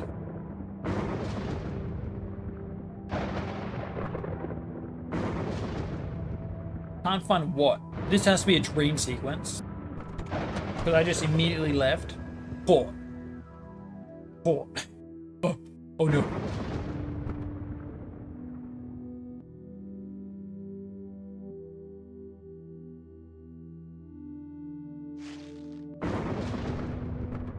Why am I going to the scene of the crime? Looking for this? I am a fucking puppet. Click. What are you doing here? This is a crime scene. Well, you know what they say. Murderers always return to the scene of the crime. I'm a puppet. I guess there must be some truth to that. Right, who are you? You don't recognize me. We're related by blood, aren't we? You can think of me as your son. You created me after all. Is this his alter ego? Oh my god, he's got a split personality disorder. Maybe he's always tired. Give me back my gun, creep. You want it, huh? How about a hug? Oh. My gun. Can I get my gun back? Laundromat? Okay, this guy's tripping balls. There you are, hop on in. The next scene is up, so step on it. Wait, we're back to a,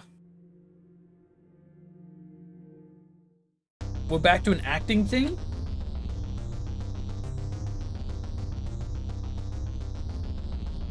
Oh my god, is this all an acting thing? That can't be, no way. I think the acting shit is when they're in their head. Looks like a character in Golden Kamuy. You're a disgrace, I've never heard of anything like this before. Normally I'd never offer any kindness to a person as yourself. But since you are a police officer, I will now give you a choice. Turn yourself in and confess to your crimes, maybe they'll go easy on you. If you don't, I have several officers waiting outside to arrest you. So I'm not sure what you're talking about here. What is it you think I've done? Think, I have a pile of evidence here against you. Ballistic report, fingerprints, witness statements. To think a police officer would be the Miami mutilator. You make me sick. Hand me your badge, I'll have one of your officers take you in confession. Must have been a mistake. Someone made you set me up. I proved you that you just let me go, okay? I go nowhere, partner. Otto. Don't make this any harder than already. Sorry, sir. You'll have to take me by force. Bye. I don't think we're punching dog. Yeah, I don't think we can punch dog.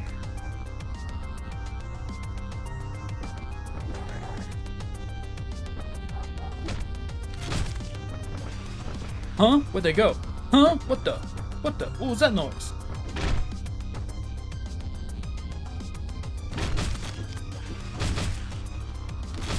I'm trying to pick up your weapons. Okay. That'll be rude anyway. Who punches a dog? True. True. Don't bully dog. Dog just being dog. Don't beat up dog.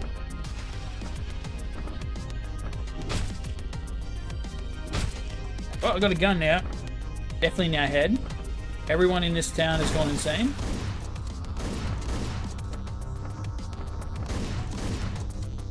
Fuck.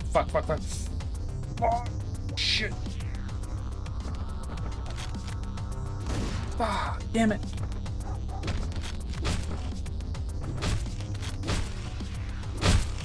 Oh.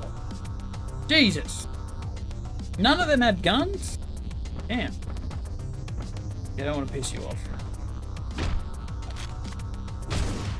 Whoops. Maybe.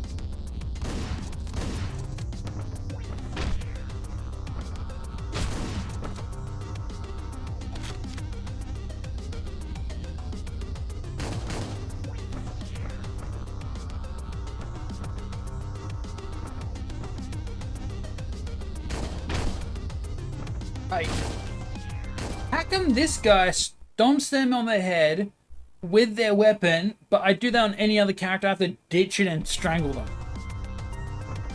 Bullshit.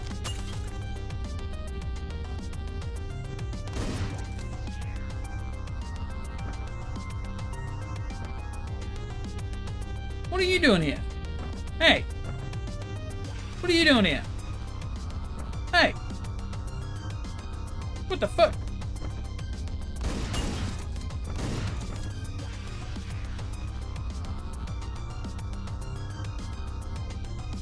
He's listening to something.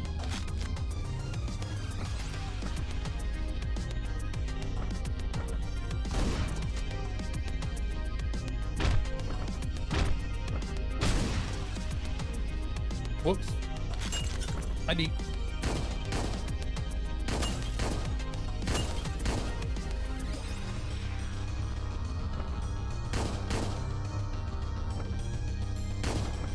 Oh. It's... I'm not gonna react to this.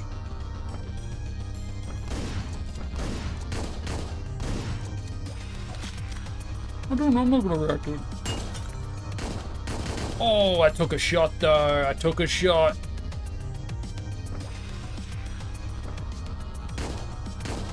And that's what matters.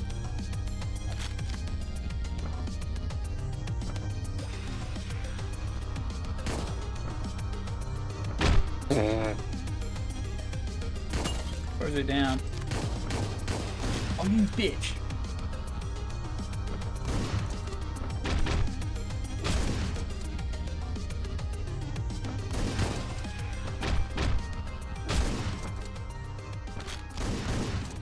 Son of a...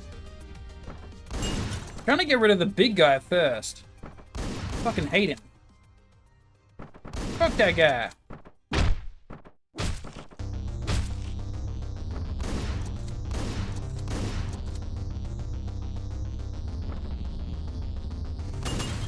Ooh, we've got a bit of a spread there.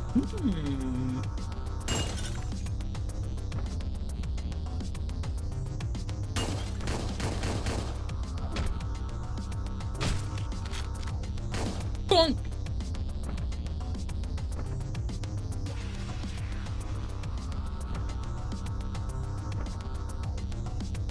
A lot of people there.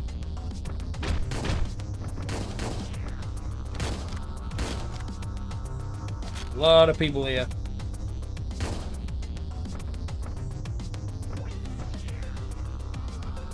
Didn't even know he's getting shot. Yeah, they have no, like, comment on it. Interesting. Fucking gets cracked by the door on the way out, you piece of shit.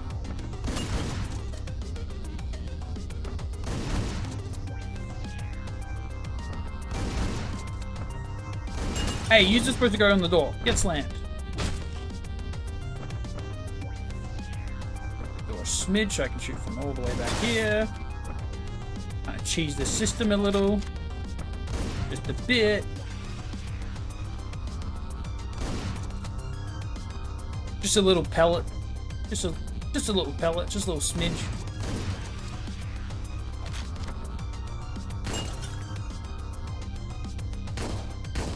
Ooh, trigger finger.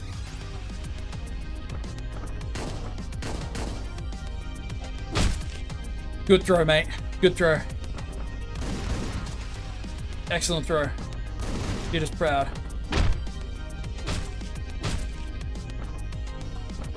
Midge. Bump. Bump. Bump. Bump. Pellets.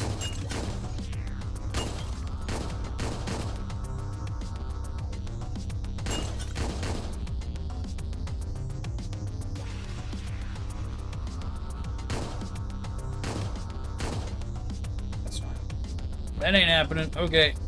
Trucking time.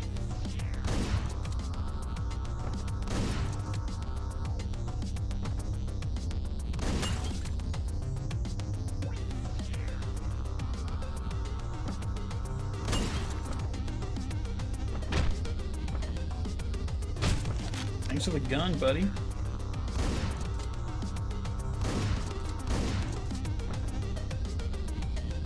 Who am I missing? Oh, those dodges. Holy shit. 10 shots. 6 shots. Can you not look ahead in this one? No, this is the range. This is all I can see. In the other one, I know if you had a character certain mask, it increased your like look range. That was pretty handy. But lethal throws are also pretty sick. Put your hand behind your head and get down on the ground.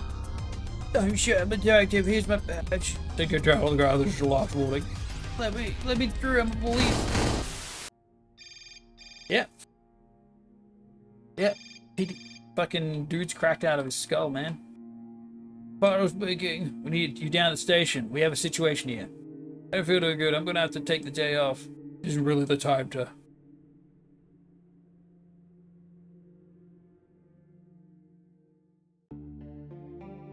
What was that implication? That's definitely like guilt dream or something. This is 91. Why am I going here? Why am I going to this dude? Hey, you there, I'm here to see your boss. Bring him out for me, will you? You don't have an appointment, do you? Besides, the boss isn't in. Oh, yeah? Well, his car's right outside. Boss, there's many cars. Was there anything else? Heh, playing that game, huh? I'll be back soon enough. You tell him that, okay? Getting some information right now. Time, guys. After today, we'll be in the big league again. Just remember the plan, and don't be late. If you are, we're toast. Alright, I'm going in. Wish me luck, boys. Going in? To what? Do what? Is he going to be in the back of this? Well, no, the car's gone. Takeover. The 24th scene. Scene as is near to the movie. Killing punches, no weapons. Firepower.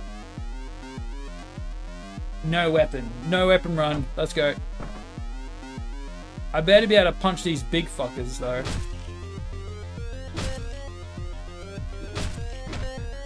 Oh, yeah, it's like this.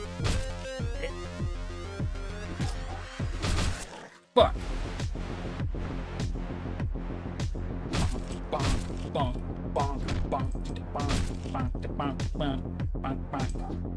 Well.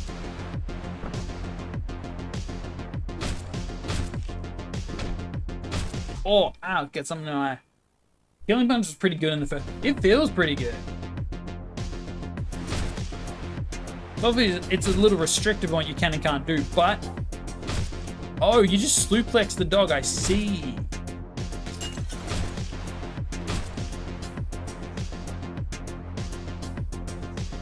It just means I don't have to worry about stuff, but it also means I'll probably have to rely on aggro a lot.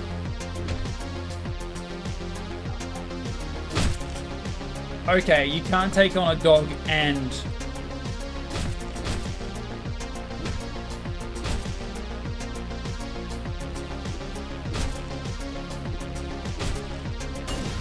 Bitch.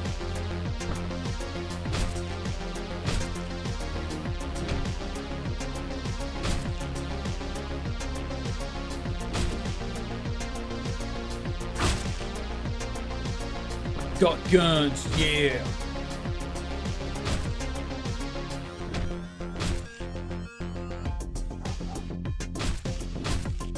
So if you catch a dog sneak attack wise, you're good.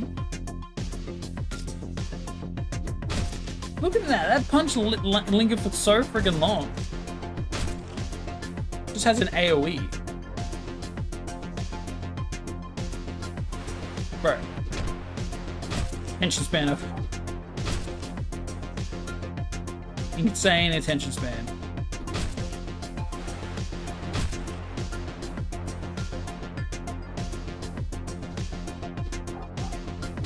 Sorry, dog.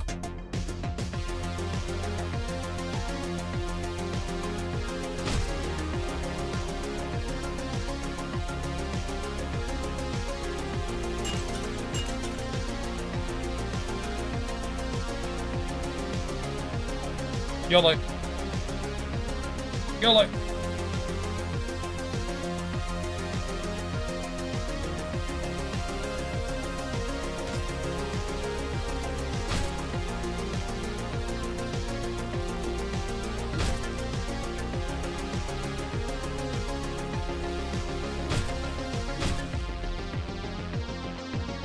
Usually gonna be a problem.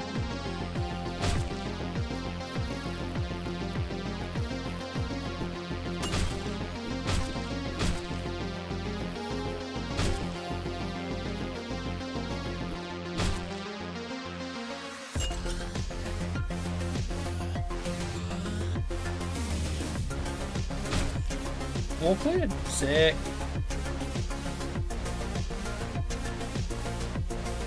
Ooh. We've done this level before. Wait a minute. I'm getting OCD. I'm getting flashbacks. Because of this damn dog.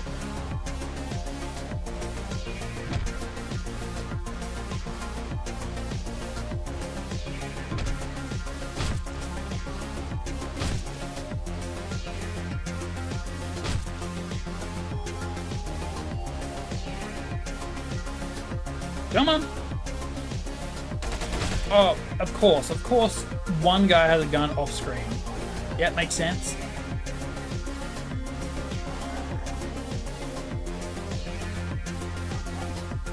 Bad dog.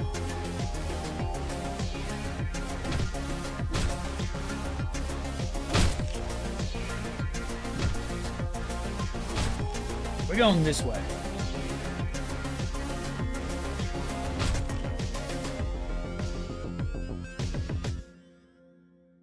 Extra guy in there? There totally is an extra guy in there. Fuck you. Camper?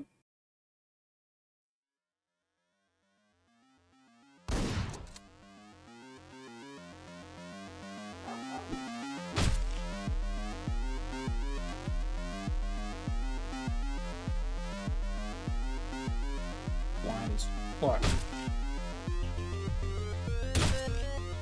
I think I took one bullet. And a punch to the face.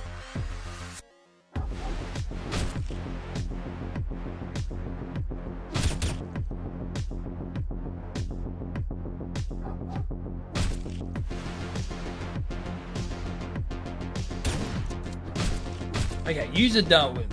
Fucking get out of here.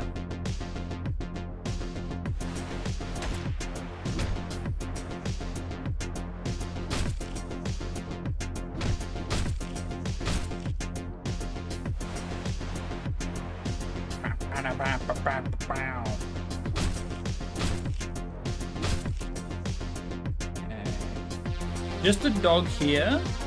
No wanderers yet. Shit. Gunner off screen, a little shit.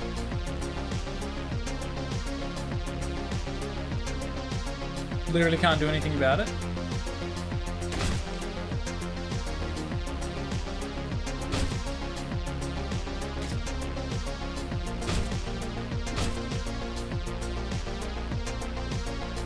Can't see over here, so I'm probably just gonna get shot randomly.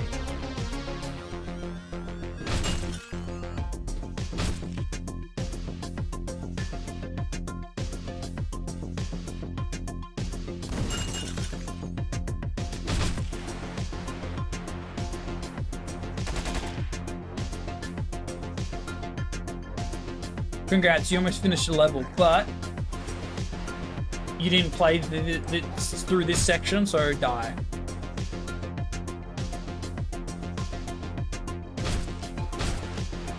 Perish. Stay over there. I'll be done with you in a sec.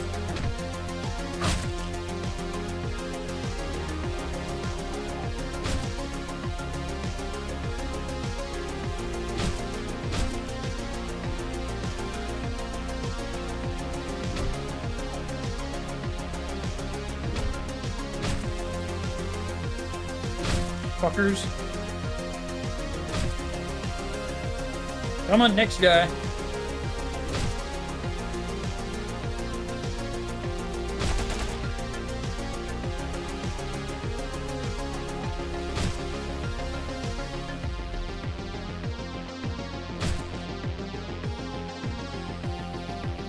I don't know where the other guy is, so I can't like.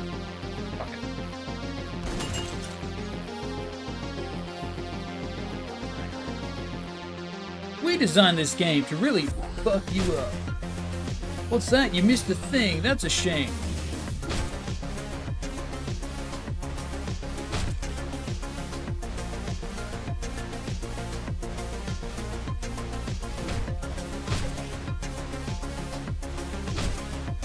Anyone that gets aggroed from this doesn't have a gun, I'm pretty sure. This guy has a scar on his face. You think he'd be a bit tankier?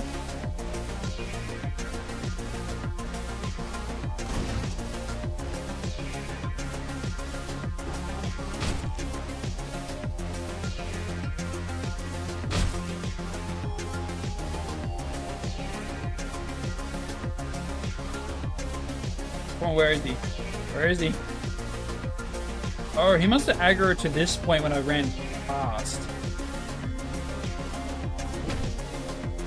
Scar was the other hit point he had. True, he only has 2.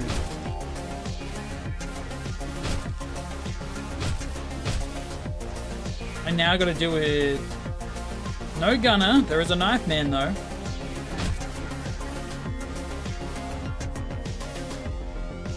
I'm starting to regret getting just fists. But they one shot, so I don't KO, it's just dead.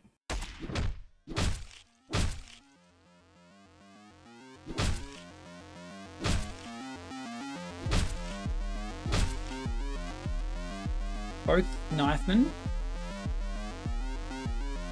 Where's the dog though?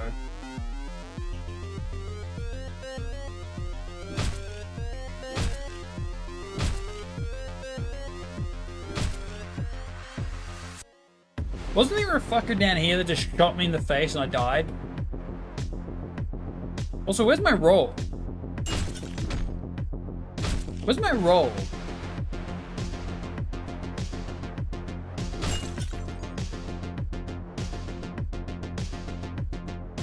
This guy has a roll, man. It's bullshit.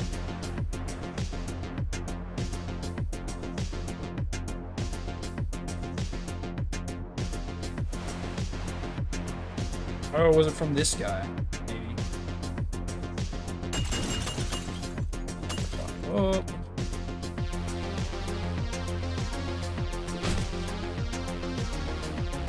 Where are they? They aggroed. Where are they? Swear to shit.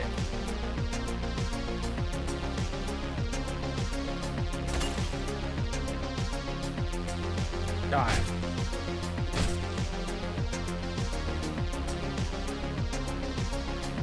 There was a gun guy right here, wasn't there? Fuck it, fuck it, fuck it. Screw it.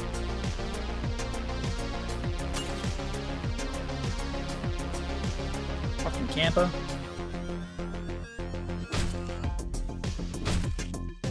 Gaming.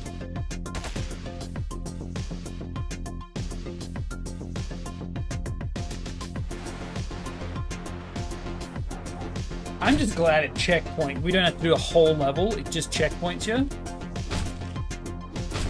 That would suck.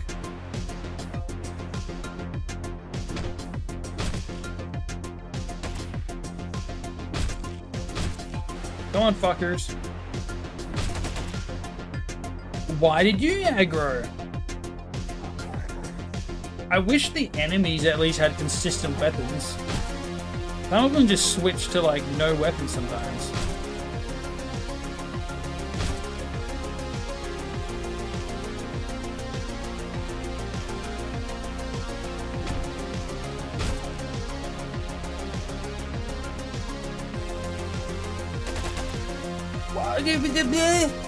Okay, there's a fucking gun guy out here now. Cool.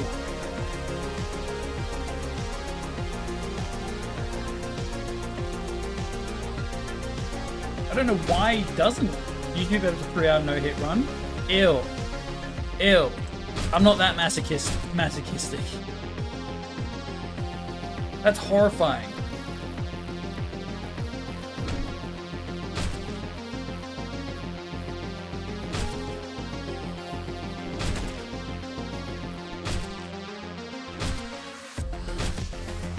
Next. Any gun douchebags up there? No. Only one gun guy and he's not even in this spot.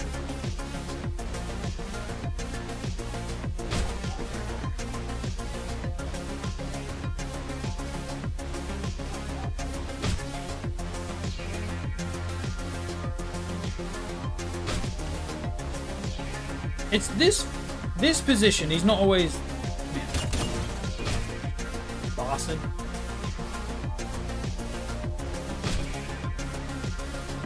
Guess I'm just thankful they hesitate to shoot sometimes.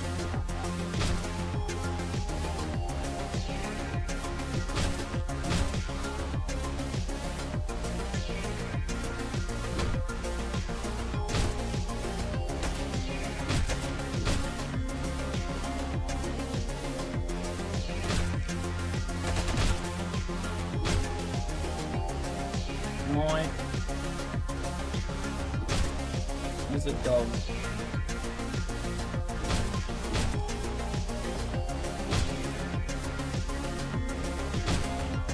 Okay, caught up.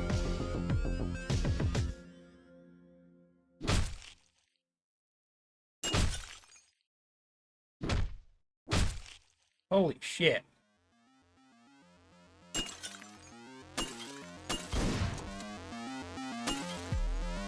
Doesn't even react. Fucking come chase me, you douchebags.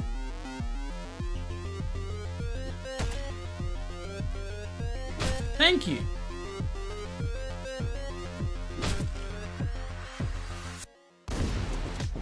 Oh, I'm gonna fucking lose it.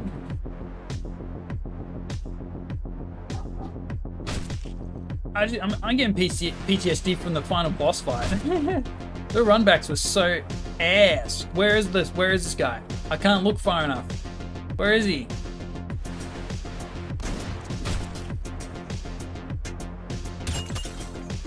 Chase me, chase me.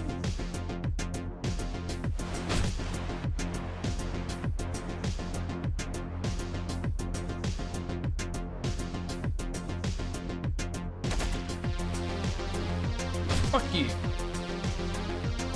Fuck you. Why is dog aggro?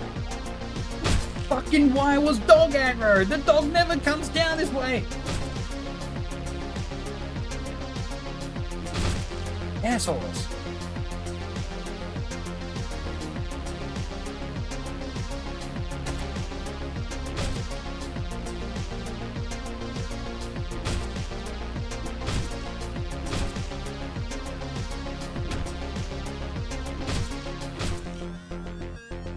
Any of these gunners? Nope. Good.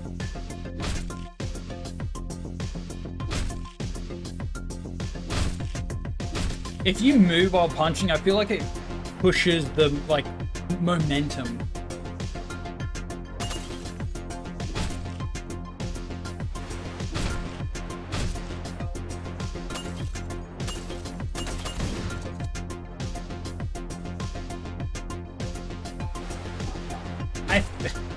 I feel like some of these levels are not on equal ground. I'll say that.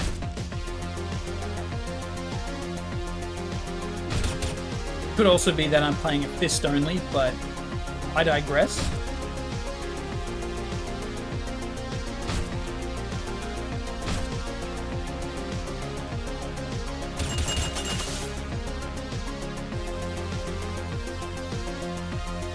Would probably make it a lot easier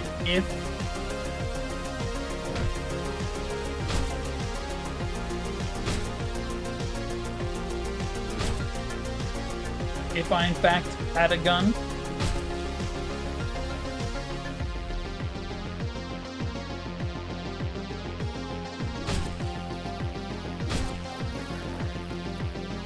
Good dog. Good dog. Naughty dog.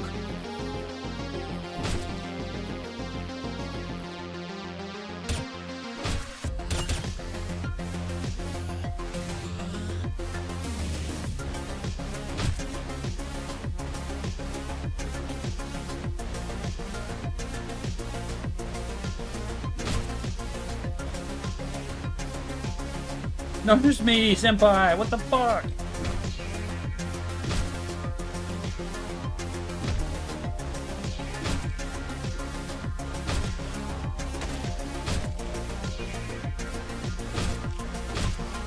How does keep his white jacket clean anyway? He takes it to the cleaner every second he punches a guy. Every time he punches a guy, cleaners.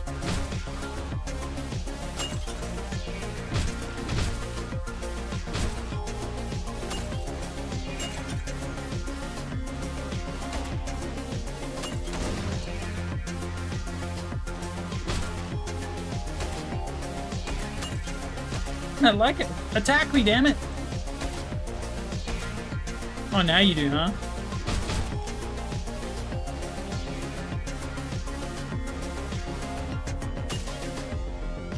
Okay, we aggroed one of them. I don't remember if this was a safe spot. There was a fucking gunner by the, over here. Hey. There's another group somewhere. The fuck are they? Cheeky little shits.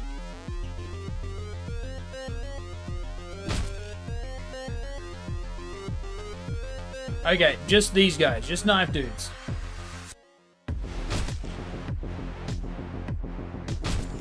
Holy, we finally got that. Ugh. Now for it to be a piece of cake. Wait, are we leaving? Did it say leave? Oh, this is another entrance. Elevator? Yes. Or just next room.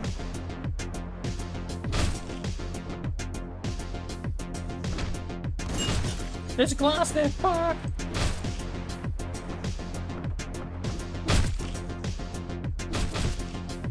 Splat.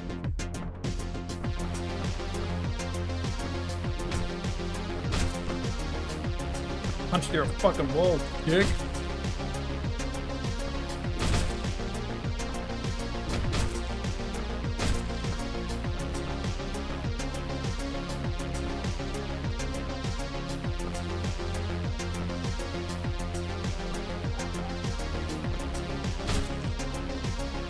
Woo.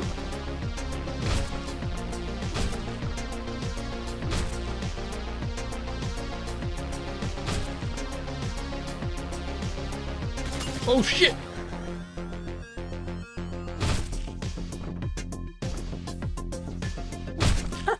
You fucking ass! Follow me through the next room, damn it! Yes, yes, yes, yes, yes. Yeah, yeah, yeah. Fuck you.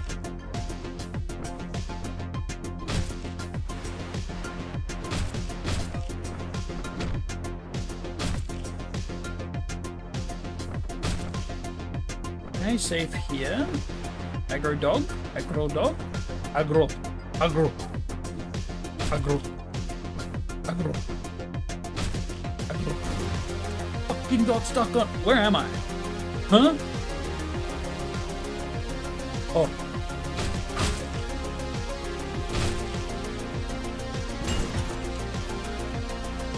I'm gonna fucking lose my marbles, dude. I'm gonna bloody split it. Fuck. Punch me.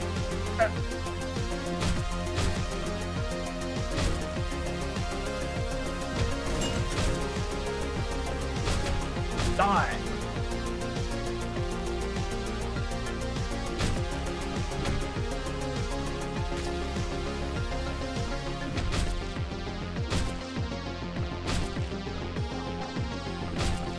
Sorry, dog. Ooh. Lazy.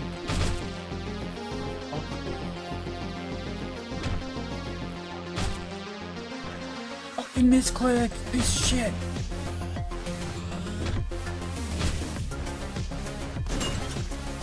I'm gonna kill you all. Eventually.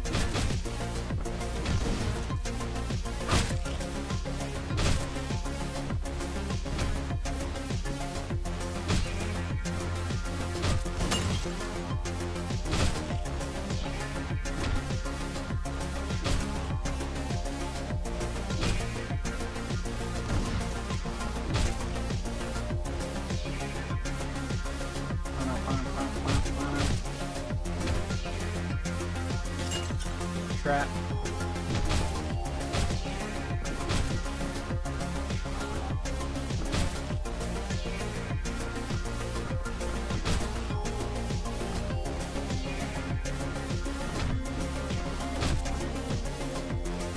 Where's the dog?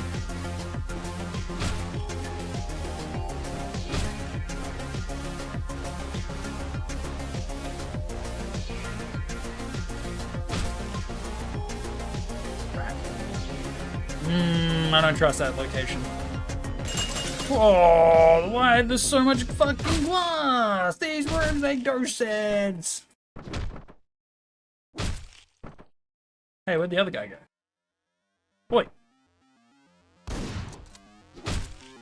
Douchebag. Wait. Where are they going? They're on a trip.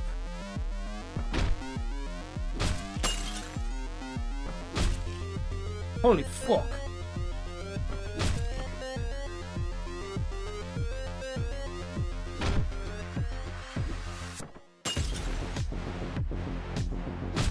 Might be wise to start this way.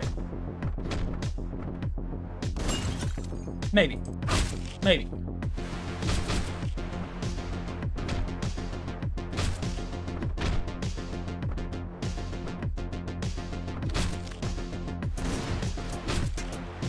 Mayhaps.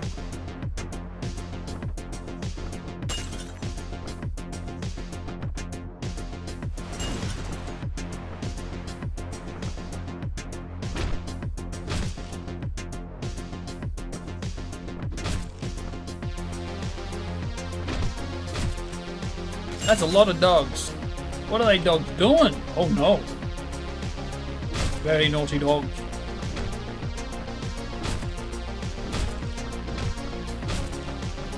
Oh, it feels way smoother going this way.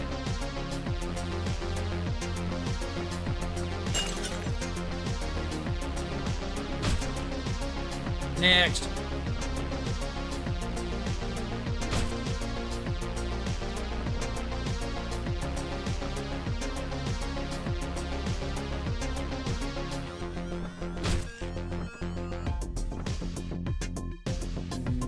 Can I aggro you without... No gun guy over here though? I guess we'll see.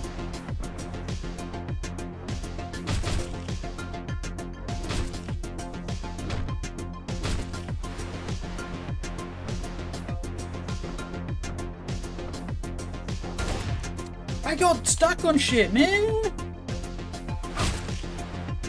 Keep clinging to hitboxes. Don't punch them down. It's faster to just do this.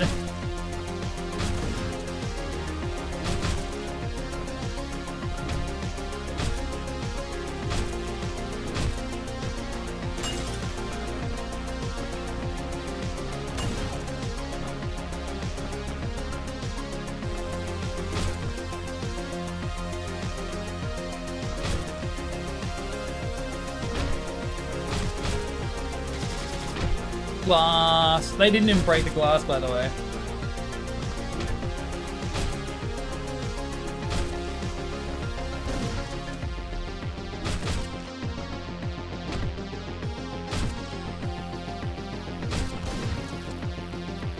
Go in the wall, dude.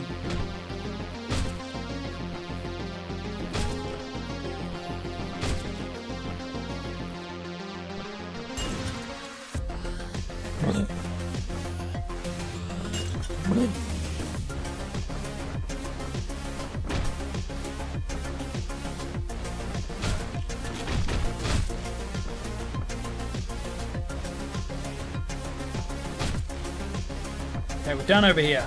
We're going this way.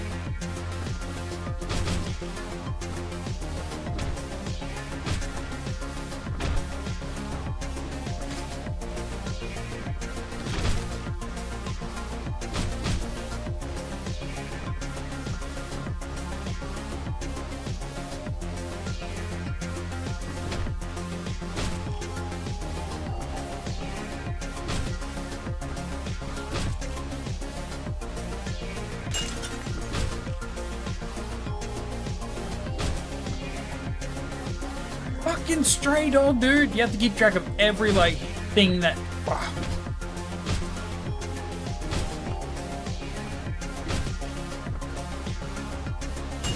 Definitely seems worth going this way, though.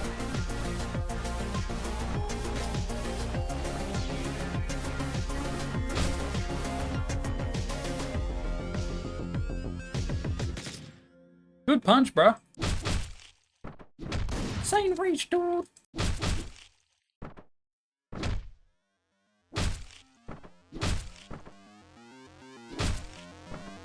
This music is making me go ballistic, though. Okay.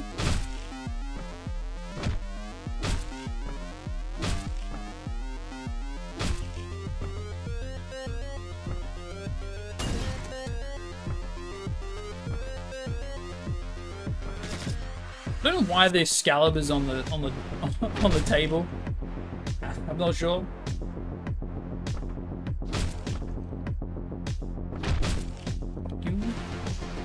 And a fuck you. And a fuck you.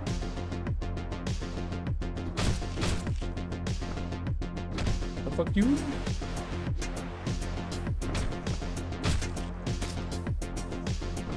Fuck you. And a fuck you. And a fuck you. And a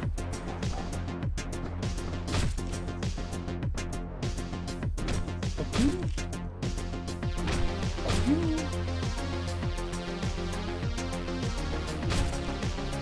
Where's this damn dog?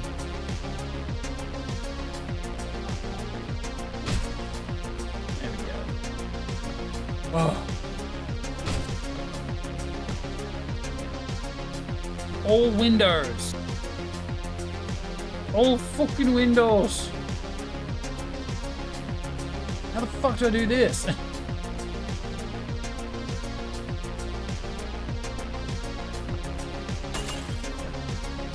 Yeah. Yep, all windows. Wasn't there a guy up here? Is that a gun?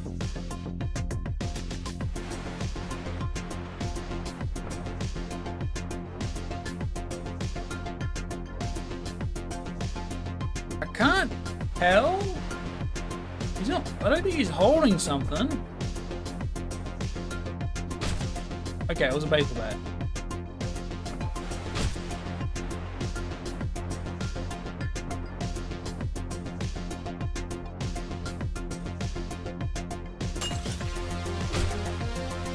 I'll take it. Got enough guys in this one corner. Holy shit. Floor cleared. Where are the stairs?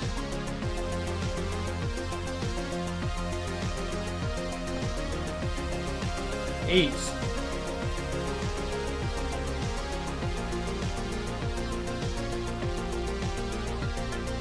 Boss fight. We got some balls going in here alone, but this is as far as we go. That's how you greet your guests, is it? You can drop the act now, just face it, you're already dead. Why does he talk sometimes with these like he's biting his bottom lip?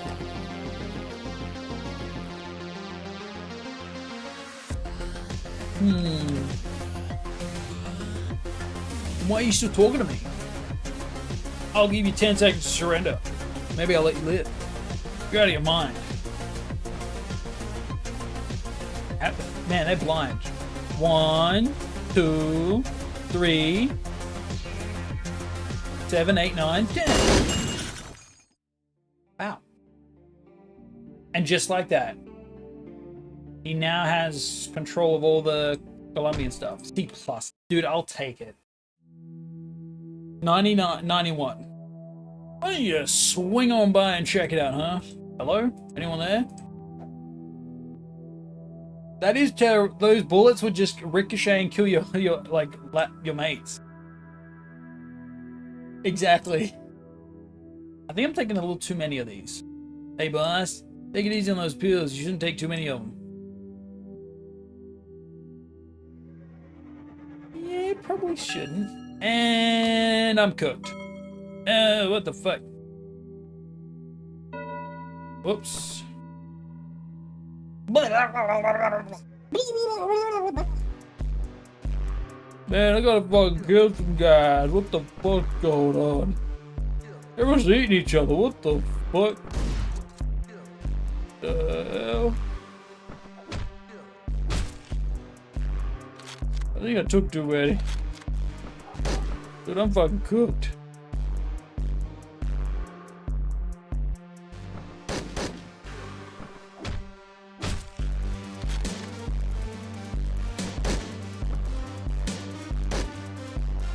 Wait a minute, bro. Where'd my weapons go? Is that a fucking bear? Ain't no fucking way. Huh?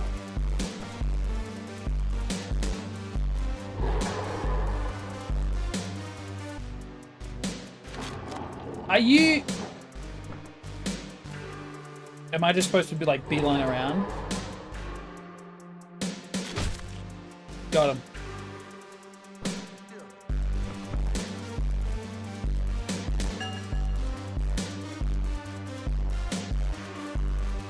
Oh. Oh, thanks, buddy.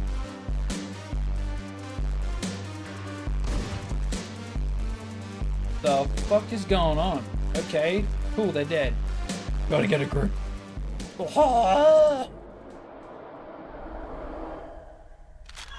Gun. Boss fight.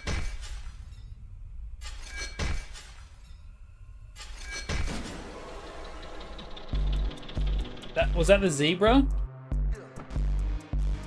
Maybe? What the fuck is that? Was that a bear? Barely even broke a sweat. Okay, I ain't fighting you. I guess this is a run mission? Oh, the gun's over there. Oh. They explode now. Three-headed?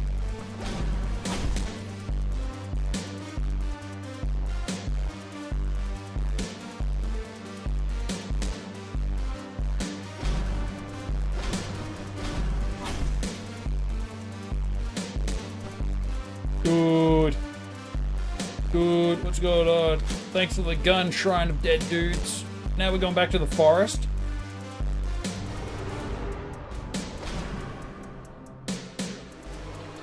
What the? I don't understand. Like, is it cause there's been a lot of killings associated with masks? The people just like losing their shit.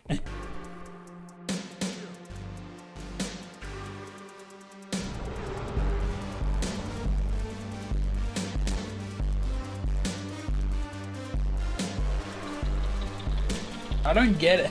I don't see how some of these people are even like associated with each other.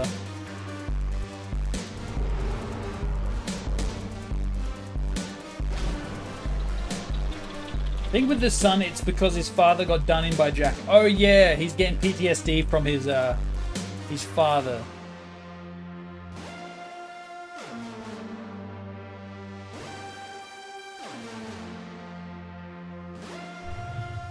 Now I have an axe. Okay. Hello? Bunch of angels. The twin-headed ducks. I don't even know if the duck was a thing. I don't even know if the duck was a thing in the first one, though. Maybe I didn't choose it.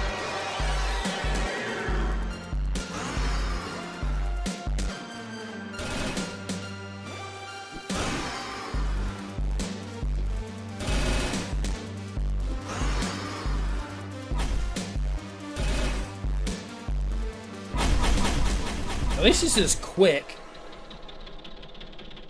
Ducks are the twins in this one. Oh. Why the fuck is he thinking of... Okay. the Rainbow Road. Welcome to Mario Kart. Select your player. What? What? Huh? This ending made less sense. The first one made so much sense. This guy, by the looks of it, he went crazy, killed a bunch of dudes, and then fucking cracked out and died. Where's my context? What the fuck? Well, great.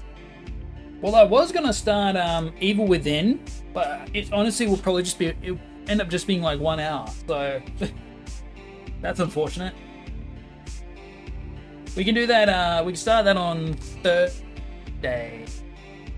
I think we rolled Vermintide for co-op, but I have some time to do some other stuff though. This does feel like a bonus thing after the nuke. What is even the nuke? Because that guy is from... The guy that gets blown up. That's from Actually, no, we can watch a law through. Like a law thing. Wait, what? Oh, he got out. I'd like to welcome a guest on the show, famous from critically acclaimed movies such as Blue Ocean, The Calm, and The Land of Tree.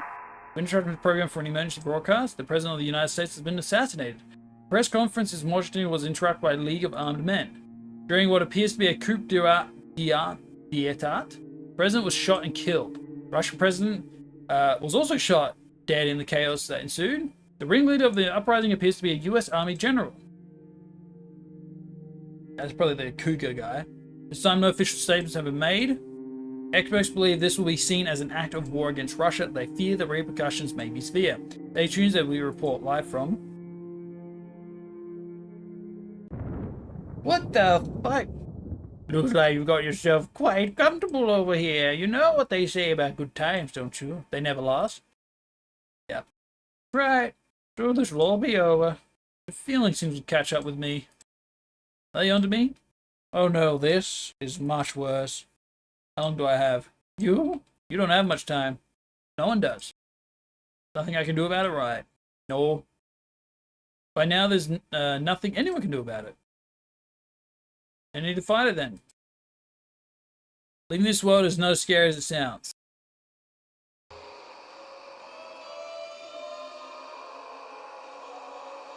Oh! Nuke. Oh. Why did it give us another ending? We just got the cinematics.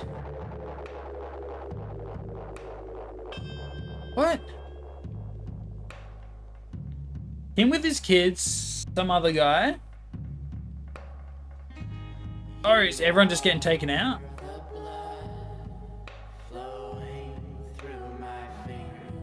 Huh?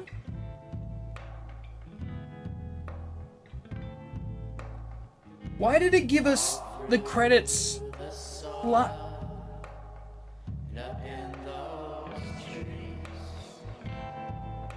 What is even the nuke?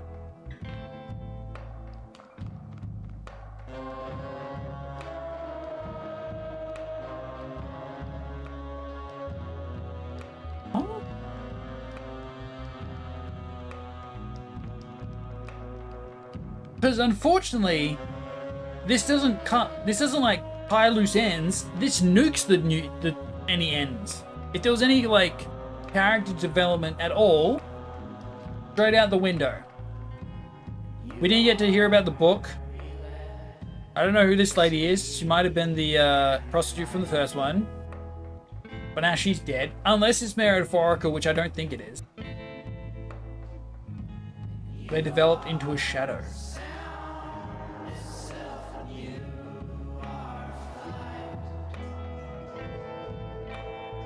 This is weird. This is weird. I mean, while we're waiting for the credits, I'll get some stretches in. Oh, there we go.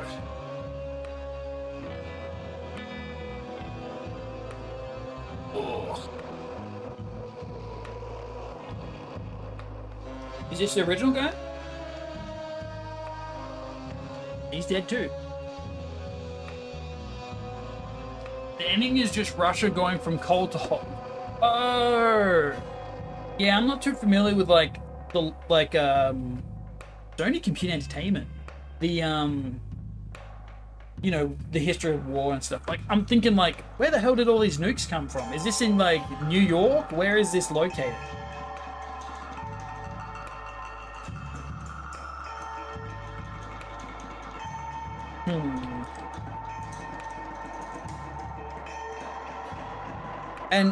And then the US president and the Russian president were assassinated? So is this all, I assume to a degree this is all taking place in a like an actual, I don't know.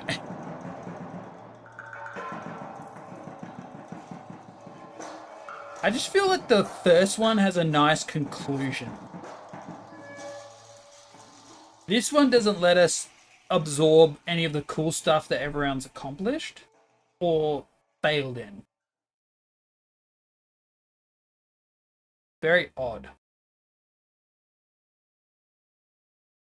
Are we done?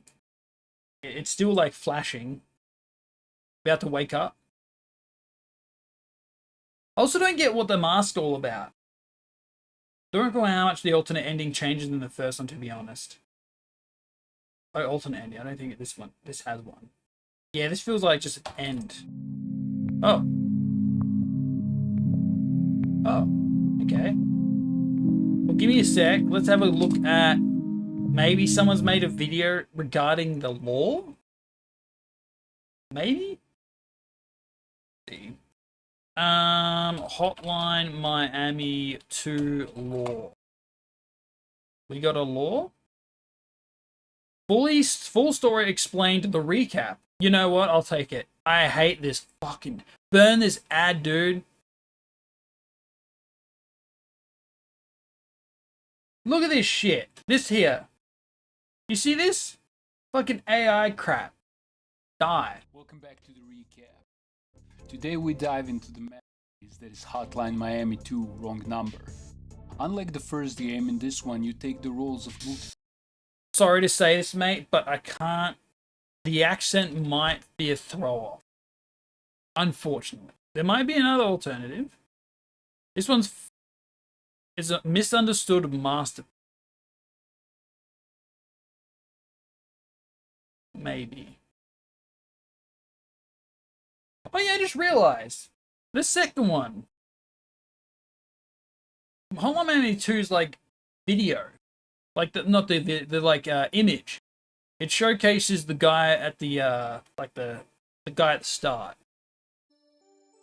In 2012, a game called Hotline Miami was released, created by Dennaton, a two-man team composed of Dennis Vedin and Jonathan Soderstrom, and published by Devolver Two-man team. Digital. What was seemingly just another small indie game took the whole industry by storm, not only earning high scores and accolades across multiple publications, but by inspiring a whole generation of artists, musicians, filmmakers, and I want the But in lore. order to fully understand this game and what it sets out to achieve, we have to go over a brief recap of what happens in the first game. Set in 1989, Hotline Miami follows a silent protagonist, who fans and later the developers have named Jacket. He receives strange answering machine messages telling him to perform random jobs at specific addresses. These locations are actually Russian mafia hotspots, and the objective of each level is to kill everyone inside them while wearing various animal masks. Oh shit. Afterwards, he visits various stores and bars.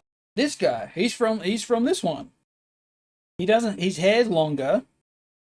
All operated by the same friendly bearded man, who offers him various things on the house, Who is he, along though? with giving some nice conversation. Who is During he, the though? first 2/3 of the game, Jacket gains a girlfriend and is visited by masked figures in his dreams, asking him questions about his situation, why he's doing the things he is, and what he hopes to achieve. Flyers and articles scattered across his apartment also hint at the bigger picture that's being presented, yet it's never fully explained. Also, the size of this seems off. One sec. My OCD needs it to be fixed.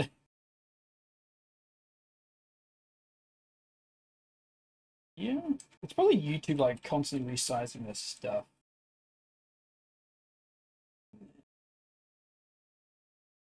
Wait, and then there. That looks a little better. Yeah. His descent into insanity also increases, with hallucinations appearing frequently and his dreams becoming much more hostile. Then, after the bearded man is killed and Jacket's girlfriend is murdered by another masked assailant, it's revealed the whole game until now was a coma. Oh His girlfriend is murdered shit! by another masked assailant. It's a rat! This isn't what's his face though. Because this is a different apartment, unless he moved. It's revealed the whole game until now was a coma recap of the past 2 months. Our protagonist awakes from the hospital and continues his violent rampages, this time of his own will. The game ends with a showdown between him and the Russian mafia boss, and after a of his own will, the game ends with a showdown. Targets. Purple target. Between him and the Russian mafia boss, and after assassinating the head of the family, he throws a photo The off old the balcony guy. and lights a cigarette. The game is not finished after the credits though. In fact, it rewinds to another protagonist for 3 last levels. Oh, I this didn't time play this playing one. as a boss from Jacket's Right, story. I didn't play this one because I was like, known as Biker, in hopes of uncovering what exactly is going on. In this epilogue of sorts, a national conspiracy to damage Russo-American relations is uncovered, that there are multiple people receiving Oh, and that's why this guy shows up in the second one. these phone calls, all with the same purpose: Makes to a bit kill more as sense. many Russians as possible. While this is an in-universe explanation for the events that occur, the game also sets out to explore why people enjoy violent video games, and why people play games in general. If you I don't care about that. I don't care about the fucking law, my guy. haven't noticed from the footage yet, Hotline Miami is an It's violent, but it's telling a story. I want the story. Let me... incredibly gory Feed and me. violent game, to the point where it seems like a parody, and on some level it totally is, but it wants to make Yeah, but that is weird as the guy dies to Biker. Yeah! Unless it's like a... No, it has to happen after the fact.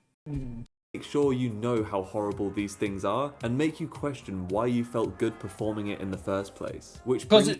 Because you get efficient at it. You get efficient at the routine. You die a bunch to the boss, and then it clicks of like how to complete a level.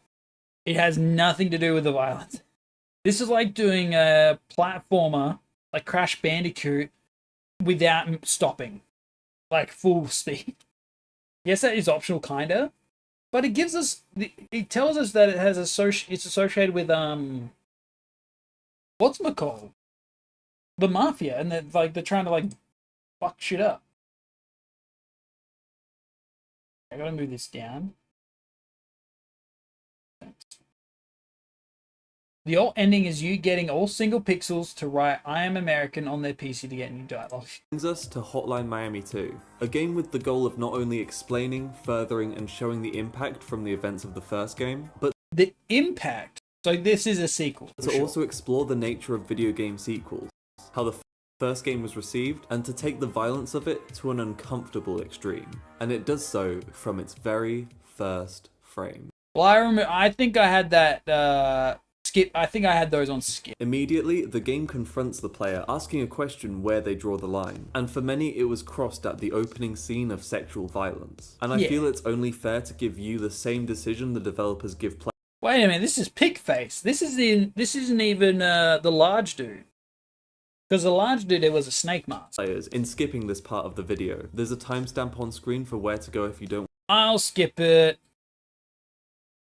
We don't need to get begins grotesque and proper with gross. Act 1, Exposition. This warm-up act is a full introduction to the game's themes, while giving, as the name suggests, some Still questioning why the tiger has a bullet in their head. Maybe they're actually wearing a tiger mask. That could be the colonel. exposition to the world of Hotline Miami 2. It's also a small microcosm of how you can expect the entire game to play out, with some twisted foreshadowing I think sprinkled in for good measure. he's using Here a we're controller. introduced to four It's of the very main smooth. characters, Martin, the fans, Pardo, and Jake, all with varying degrees of likability. It's pretty The clear what? the fans being sprinkled in for good measure. Here we're introduced to four of the main characters, Martin, Yeah, the crazy dude. the fans, The fans. So they're fans of his work. Pardo, and Jake, all with introduced to four I thought these were the guys from the war. of the main characters, Martin, the fans, Pardo, and Jake. I thought this guy was with the other group. Was there not a large lad in the fans group? All with varying degrees of Weird. likability. It's pretty clear who the fans represent, being the fans of the first game who enjoyed the cool aesthetics and fun gameplay, but the other three are a bit more Are you implying that this is just a story? Like the first one had like a good story. It made no sense. It made sense near the end, of course. Is this one just like this is how people have reacted? This is more shrouded in mystery and can have multiple interpretations. I'll save Pardo and Jake for later, but Martin's story is mostly confined to Act 1, so let's talk about him now. The conversation about the connection between fictional and real-world violence is one that has surrounded video games since Death Race showed stick for against this case, and Hotline Miami 1 explored this concept quite a bit. What I can say with almost certainty though, is that there are definitely people out there who played the first game as a release, and to fulfill those violent urges in a role in the No, it's because I rolled it, that's why I played it. From the tutorial, his motivation for performing as this character being to enact those same fantasies but in a fictional environment. To him, the satisfaction is enough of a compromise, but he still has the desires to perform them nonetheless. As you'll find out over the course of this video, most of the characters in this game serve as metaphors for different concepts and Hey. Where's the writer? The writer's not in this. What about the writer? The writer's actually non-violent.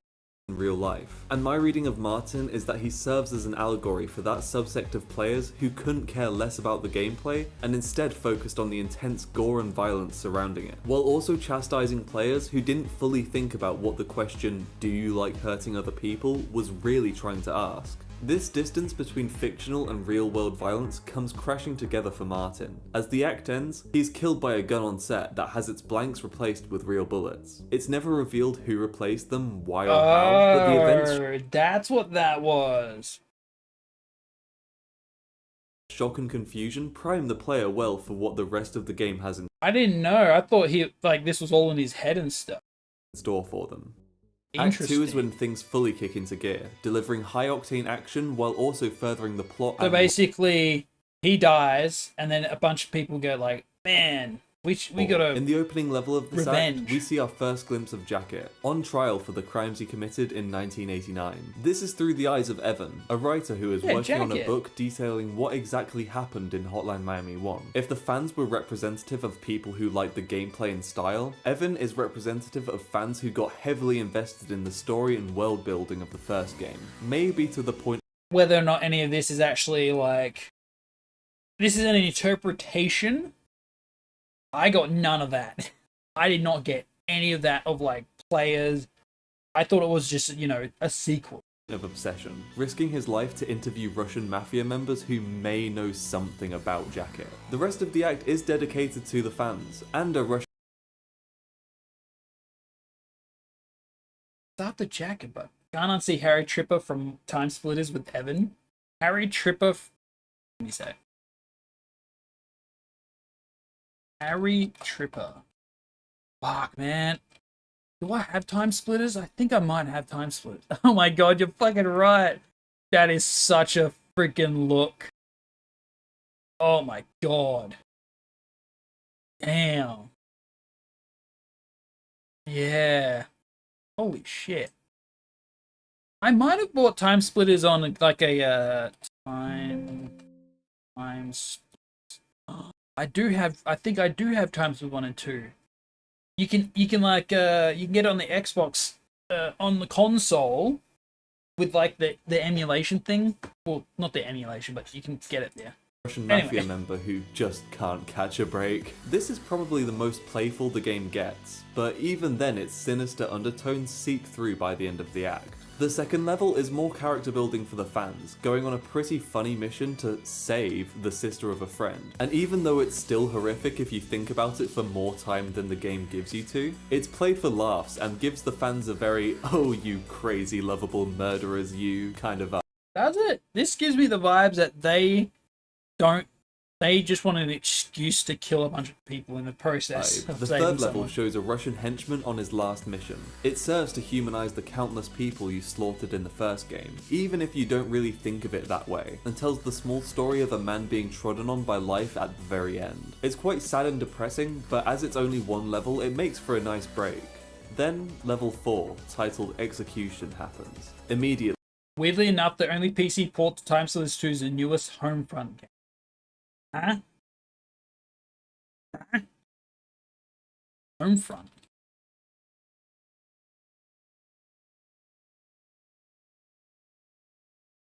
I don't even know what Homefront is. People bought that only for that port because the Homefront game just isn't that good. It's all videos. Oh, never mind. What is it? It looks like just a war game. What the fuck? We're invading America and somehow winning. Oh yeah, I see a lot of patriotic people would probably be like, that doesn't fucking make sense. The amazing music by Time Perturbator Slithers gets was the good blood though, pumping, from my memory. as you see the henchman in a drug-fueled anguish over his girlfriend taking the money he stole in the previous level and leaving him. Oh, Timing and was direction is that hard to day. pull off in cutscenes that require reading and pressing a button to continue dialogue, but every time I play this stage, What do you mean? That's how dialogue happens in most games. You press a button to forward it so you don't miss out. the music seems to kick in at just the right time, The music leading is to one of the pretty sick. hypest moments in the game, and, well, I'll just show you. I think it was this one. Was it this track? Oh, shit! What follows is one of the best levels in the entire series, and developer Dennis Vidin's personal favourite. The tight level design combines both the best elements of Hotline Miami 1 and 2's. I mean, we were playing the Ducks. Yeah, this one was kind of cracked. This was the first time I think we played the Ducks with the chainsaw and gun. What a cool character. feat of stage crafting. I think, you know what? You know what a slight drawback to Hotline Miami 2 is compared to the predecessor? You can't pick your playstyle on every mission. You are limited to the story stuff. You are the Ducks for this. You are Bear for this. You are this for this. Ice Climbers for Smash Bros. But gun. To create the perfect chainsaw. bass-boosted power trip. If you're part of the demographic that the fans represent, this or the following X finale is probably where the game peaks for you. Of course, Hotline Miami 2 this is was not good a 'cause the game music to was dwell on sick. this feeling, and in fact punishes it at every opportunity by crashing down into a sense of guilt and dread after every high. If the first game was a drug-fueled rave, the second is that same experience followed by the horrible, dreadful hangover the morning after. This level sucked. This time Hurt it's with a my painfully detailed and grim torture/murder scene of the henchman. And while it feels more brutal from the regular killings that take place across every level, the only real difference is our attachment to the character we're killing. It serves as a reminder that in this world, these are people. They're not just pixels on a screen for those characters. This feeling of uneasiness is one that stays for the rest of the game. Not always up. I mean, I'm gonna be honest. Why was this one so specific? Like, why did we feel the need to all gang up on this guy?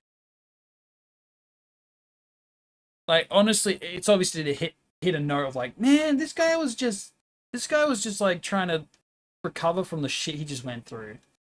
Front, but still present until the very end.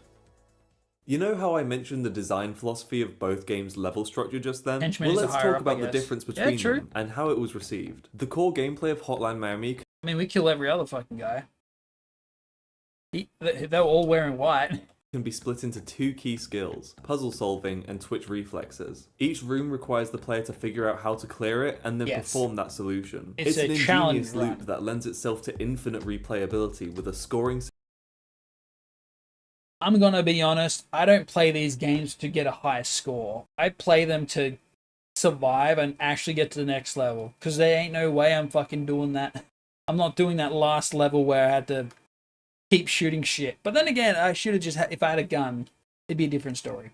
System and semi-randomized Probably gave less XP too. weapons. Even if I know the layout of these levels from the top of my memory, it still feels good to clear them out with a combo meter that can just never seem to get high enough. The first game's level design is a lot more closed, with small rooms densely packed with enemies. You can rely a lot more on your reflexes for most of it, with more enemies that hold melee weapons and tighter walls separating them. This unfortunately led a lot of people to dismiss the idea that it was a puzzle game entirely though, and when 2 rolled around, a lot of the criticism was aimed towards its approach to how levels were structured and how much more.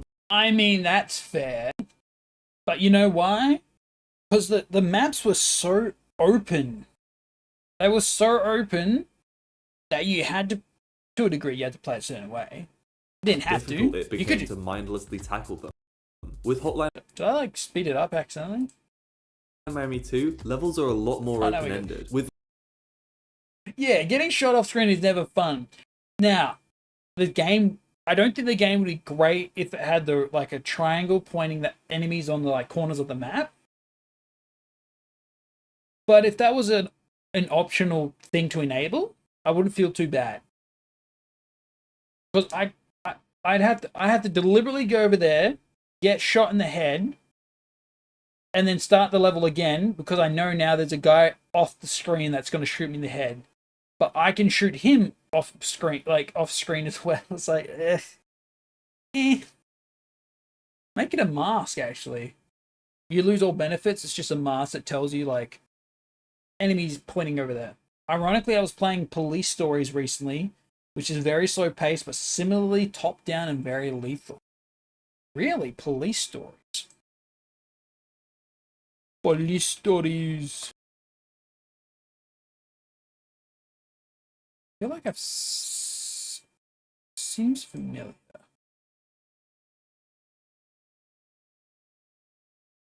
Oh, damn. Oh. Yeah, that looks pretty good. Oh, it's very, very, like, what's the word? Somewhat realistic. The arm mask is the first Hotline Miami literally just made the 1 pixel secret 9 pixels by giving them a border. It's silly. Made the 1 pixel secret 9 pixels by giving them a border. What do you mean by pixel and secret? Literally just made the 1 pixel secret 9 pixels by giving them a border.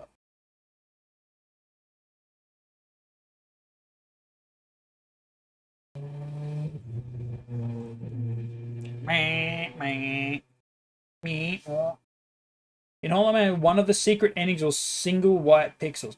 Oh, was it like a collectible thing?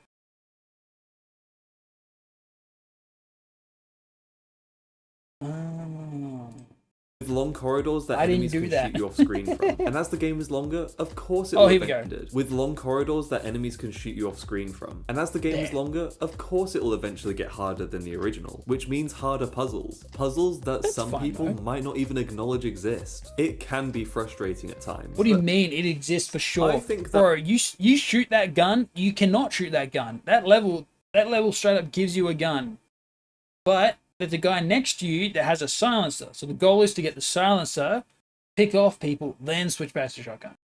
That's intentional. Jonathan Soderstrom is a staunch believer in the games don't have to be fun to be good philosophy of design. And I completely agree. The medium allows itself to so many emotions that can be explored. And more I will give them this. They do a good job at blending annoying level into like a pretty good level. Then story level, then sometimes an annoying level to just spice things up. Intensely due to the interactivity of it. So when you get killed by an enemy off screen, is it bad design or is it the game trying to send home a point? This point could be so many things too. It could be to show how much the odds are stacked against some of these characters. It could be to make you question if you really do enjoy this violence when the... How do you do that? Some of these characters. It could be to make you question if you... How do you do that? Was I missing a mechanic this whole time? Really doing. He just panned out like he just looked like further on the map. Shift, you think, oh no. Was I not playing with a mechanic the whole run? Oh no. Oh enjoy no. this violence when the playing field is equal. I don't think I'm being pretentious here when this is my answer to the saying, if it's not fun, why bother? And I honestly wish that game can... You need a gun for that. Oh, punching run doesn't work. That a game being quote-unquote fun is not the same as it being playable and well-made. Okay, that went into a bit of an offhand rant there. Let's move on to Act 3 before I come across as even more of a pompous art-ho than I already do. Act 3 starts off with the main protagonist finally being introduced, Beard from the first game. Except yeah, he was from the first game. This time it's his real-life version instead of the coma interpretation that Jacket had of him. We start to get... What? The thing is, though, you say this, but this is what this guy looks like when the nuke goes off. Gain some backstory for the universe of Hotline Miami. This implies Jacket and this guy know each other. Where a war being fought over Hawaii between the US and Russia took Oh. place in 1985. We also I'm bad with, like, information. I'm bad with, like, history. One of my favorite small details of the game is how many cigs Jacket has smoked in this scene. Wait!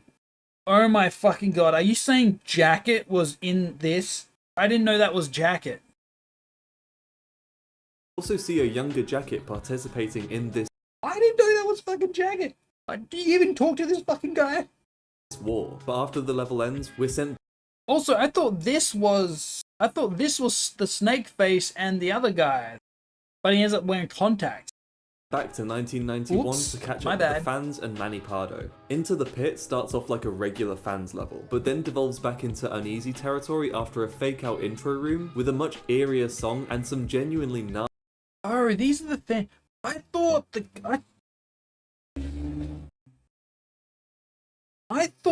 fans were the guys in the war. Oh my god, this. Because they wanted to have a bar, and they're at a bar. Am I wrong? Was with the fans, were they always talking without a mask on? Mask on, I should. Alright, man, I'm an idiot. set I'm a dressing. fool. The Pardo segment in this act doesn't offer much in terms of plot development, and I'm still waiting to talk about him later on, but his level does offer some of the most intense and satisfying action in the entire game. The entire act is a build up to its final level in a sense. You can feel things are going to go badly, but for now the rush of Oh my god, they totally are like fans. Oh, and then they talk about some of us have jobs. What happened to what happened? I'm trying to remember. Did all the war guys die? violence blinds the player to the an obvious explosion direction went this off. game is heading. Oh wait, I think all of them died. Wait, the guy that saves the blonde, like near the end of the war section, where he picks up a guy and drags him out underground. That must be Jacket, and that's why Jacket visualizes this guy as his like a big deal to him. So Jacket and the orange long-haired guy, the only ones that survived throughout. Okay, this makes more sense now. The act culminates in Death Wish, a final send-off for the fans, where the adrenaline kicks in full force. We get to play as I didn't know you could do a spin to win. each member fighting their way through hordes of enemies. This truly is the game's climax. I'm not really talking about the soundtrack in this video because A, it could be a whole video in itself, and B, everyone knows how good this soundtrack is, but I will say Damn Roller straight. Mobster is actually so good. It's just so good. Oh my god. Reveling in absolute Can't believe anarchy you can before press taking shift to, all like, that power adjust away the from the aim. player is Denaton's modus operandi though. And what happens at the end of this level kickstarts the other half of the game and the drastic tonal shift that comes with it. Starting off with the siblings, Alex and Ash, the fans are suddenly killed off in an incredibly anticlimactic way. We then see Pardo enter the picture, confronting the one remaining member of the group and antagonizing them before doing this. They are just the fans. Oh my god, I thought they were. Oh man. This game makes way more sense suddenly.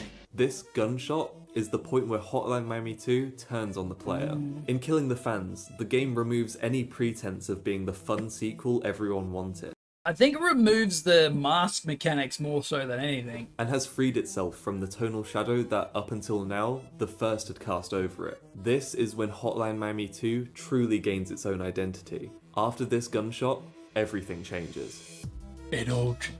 This track rocks. After the shock of what just happened, the game takes full advantage of the player's vulnerability with an Evan level. He did that with a melee weapon that time. So maybe you just have to have a weapon. where you can't kill people in a taken over subway station with a song that feels so paranoid and schizophrenic to fit the atmosphere. This is Hotline Miami 2 at its peak. The feeling of complete helplessness and overbearing sense of dread is at its highest at this point in the game. Playing it for the first time, I was dumbstruck at what just happened, but in awe at how it made me feel. I knew from this point on that this was not going to be a happy ending. What I didn't expect was how far the developers would take it. Over the course of the act, the game devolves further into shock, depression, and anxiety. Starting off with the secret ending to Evan's level, where Biker from Hotline Miami 1 is shown to now be a washed-up drunk who failed his goal and never got. I thought the biker, I killed the biker. Did they live? I guess the scar on the face shows that they survived the strike. Got past it, then turning back time to see Beard's war falling apart right in front of him, being sent on suicide mission after suicide mission. And then there's Jake. Not content with killing off another protagonist in a cutscene, Hotline Miami 2 sweeps the rug from underneath the player's feet once again by having a player death be the downfall of this main character. It's an so me dying. Genius trick that serves the twisted purpose of this. Are you saying you can do this without getting killed? Act, being to make the player feel completely powerless to the whims of the developers. And it works. Also those look like self-inserts for the devs. This objective comes to its natural peak in the final level of the act, with one emotional gut punch after another. We see the backstory for Jacket's emotional connection to Beard after a frustrating, tiring level that can feel like you're fighting against impossible odds on a first playthrough. But at the end, it's like a victory. This elusive character we've only seen in warm, dreamlike depictions in the first game, being shown to be the sole survivor and friend of Jacket. We've learned a lot about this silent protagonist, and we've gained a proper connection to the events of Hotline Miami 1. Then the bomb is dropped. After what seems to be a small light at the end of this dark tunnel of an act is teased, the missing piece of this puzzle that shouldn't have happened is shown, and the harrowing truth of this world, these characters, and this game is revealed. This game is a post-nuclear war story, and if after this, you can't see the writing on the wall for how it will end, you're blind. I did not expect a nuke to go off though. We're about 2/3 of the way. At least there ain't a sequel, but also like there's no like Hotline Miami 3. It is a shame that they all just die though. Way through the game now, but by this point most of the main characters' stories have been concluded. So I feel this is a good opportunity to talk about them, what they concluded to a degree mean, and their significance to the major themes and message of the game. Each character serves both a narrative and a meta-narrative purpose. Hotline Miami 2 I could have sworn this was the guy from the war. But I guess he has snake eyes, contacts. He's also not like I don't know, it's also years past. I thought that was him. It is rather a difficult thing to write around for sure if they would even want a sequel. Exactly. I don't think they can. Honestly, they should probably look at if this is their mechanical, this is their game style, they could easily make some other stuff. Their music is great. They can probably do something else. Like, it's kind of the popular thing these days, but the roguelike progression in this kind of game with a bunch of maps. I don't know the longevity of it. It could be a mask unlock kind of system. If you like, it could be a spin-off of Hotline Miami. It has, maybe the story isn't really there. It's more of like, maybe there is a story, but the main feature is you are doing levels to unlock cooler masks, builds, challenge runs. Kind of fits in that. That's setup. But this also came out. When did Hotline? When did this come out? 2015. Who made it? Who are the devs? Denaton Games. What are they making? Are they making anything? Are they done? Because this is Devolver Digital.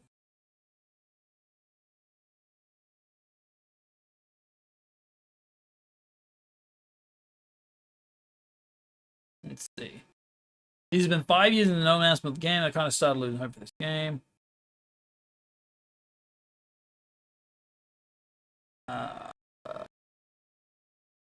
Next game is very similar in style and gameplay to Hotline Miami series. The main difference was sector instead of massacring rooms are full of people. Okay, what the fuck? They've been working on the game for a couple of years, and it'll be a couple more years till it's finished. The game has been in active development for 6, 7 to 8 years. Relatively open and transparent during the development of Hotline, which they regret. They said it put a lot of pressure on them during development, so they're now going with the dropping it when it's done route. Ported the game from Game Maker Studio. I didn't know this was in Game Maker Studio. Huh. That was 2 years ago. Yeah, you know what? If they're working on something like this, proud of them. Has its own story to tell for sure, but that's not all it sets out to do. Always nice when indie devs can afford when it's done. Yeah, I think Devolver Digital is a good publisher. They have a lot of bangers under their belt. They know how to pick them. Hotline Miami 1 was a game about games and violence in them, then 2 is about game sequels, the reception to the first game, and also furthers the commentary laid out by 1. I've talked about the fans, Martin and Evan, and how they all represent specific types of people who played the first game, but there's one more protagonist I haven't talked about, which I feel comments on another type of player. Jake is shown to be a hyper-nationalist patriot, and uses that nationalism as an excuse to commit violent acts. Even before his connection to 50 Blessings, he's shown in the prequel comics to gruesomely beat and slaughter innocent bystanders if he even suspects they're Russian. I feel this is a parallel to people who will take... Early access keeps making me think games have been out for ages, so all interest is gone by the time they actually... I will comment, early access is a good way to get the vibe of people's interest in the game. Because the game's not complete, it can be shined and polished and cleaned up. They can add new mechanics. And if it comes out and it doesn't gel, it means they don't have to invest, they didn't invest all this other time to finish a game just for it to die. I think Grounded was a good example. I think it didn't have the zip lines couldn't go back and forward at one point. And they tweaked that, so that was a thing, maybe? Or zip lines were the thing? I don't know. But Grounded's a good example. The problem is, if the game's in early access and I vibe with it and I buy it, I'm probably not going to play it. I'm going to wait for full release because that's the time. That's when I want to put time into it. When a game it comes out, I play it a bit. Then I gotta wait for more content. That's that'd kill my interest. I think Darkest Dungeon 1 had that. Maybe even 2. But 1 had that. I never touched it. Man, I didn't touch that game for years. Give me a sec. I need to actually verify this. When did let's see.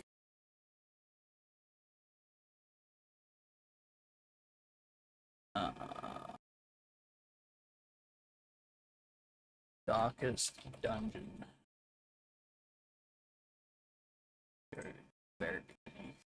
I bought Darkest Dungeon in 2015.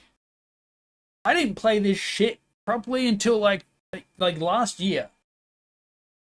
During Spooky Month. I didn't it got no attention from me for the longest time. That's also the time I bought a lot of games I probably didn't need to.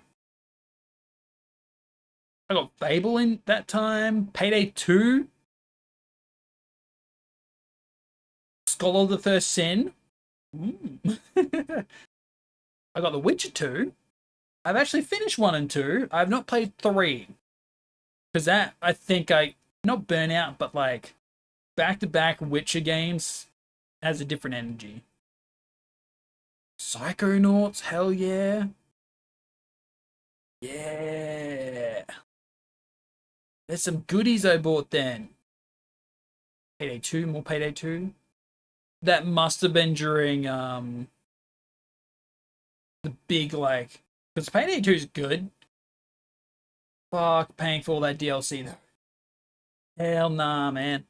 The message from this and the first game to be that Russians are evil and need to be eradicated. A misguided sentiment that certainly exists, and not only within the fanbase of this specific series. A prime example of prejudice leading people to gain the exact opposite message of a piece of art is the Metal Gear Solid series, where there are multiple fans who will take pride in being xenophobic and incredibly militaristic, despite the direct message of war being a game with no winners. Manny Pardo is a different case though. While his story is finished in Act 6, I'll lay it all out here for the sake of pacing. Manny's plotline within the context of the game is that he's a detective working on a serial murderer case, the perpetrator being dubbed the Miami Mutilator. After sprees of vigilante justice in his levels, he investigates crime scenes of the Mutilator, playing the part of a hardened cop, complete with cheesy cliche lines that are honestly played for laughs more than anything else. His entire demeanor is like the funniest the game gets, as he's completely charmless to everyone but himself, becoming a fan favorite among the game's community. Like seriously, the month of Pardo posting online after the game's launch was just amazing. It's then revealed in the final act that Manny is the murderer, planting crime scenes and fake evidence that he can solve himself in order to gain fame and notoriety. His story ends with him realizing he may have left evidence that reveals this, and his final level is that's what that is. That's what that implies. Entirely in his own mind, as he imagines killing the entire police station in a last-ditch effort to save himself. He also spends a lot of his time in the story trying to hype up the case of the Mutilator, and is often jealous of everyone focusing on Jacket still during his trial. This is where I feel the meta aspect of Pardo's character comes into play. After the insane success of Hotline Miami 1, there are a slew of games inspired by it. I played this one, I think. No, I think this was Hero something. Taking the formula and doing new things with it, and others that are just like, how is this not a lawsuit? Because it's 3D. Atomic Throne. Oh, is that what that was?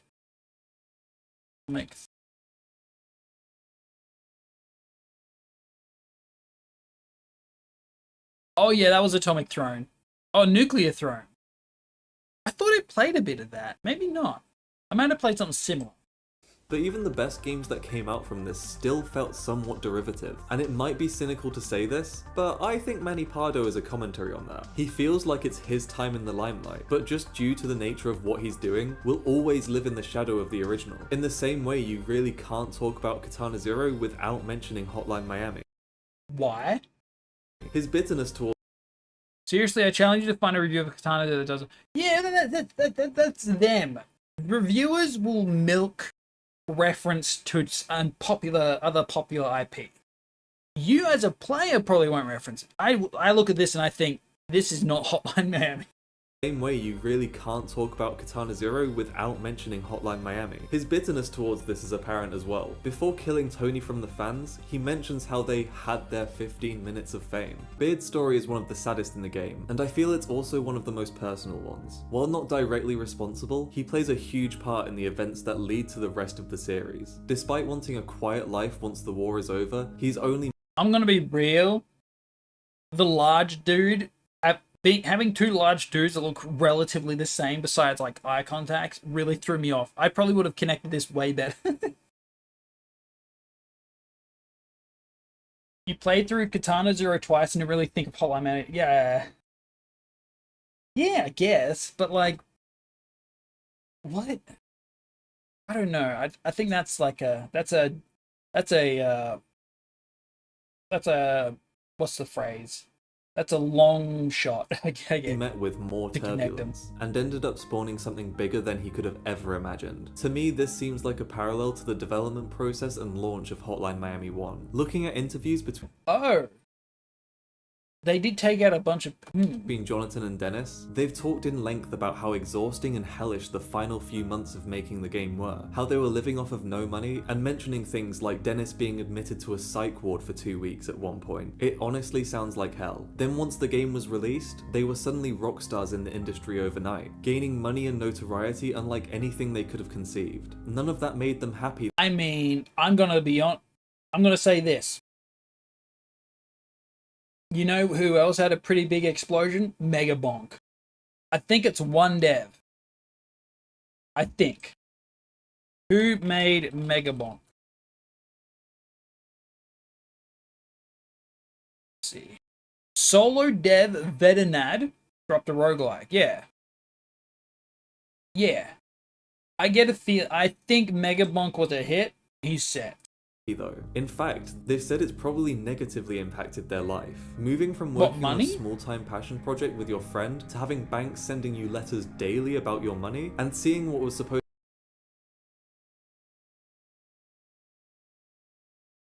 If you have so much, if you have a bunch of money and you're like not happy, put that money in like an investment something. Like plan your future at that point.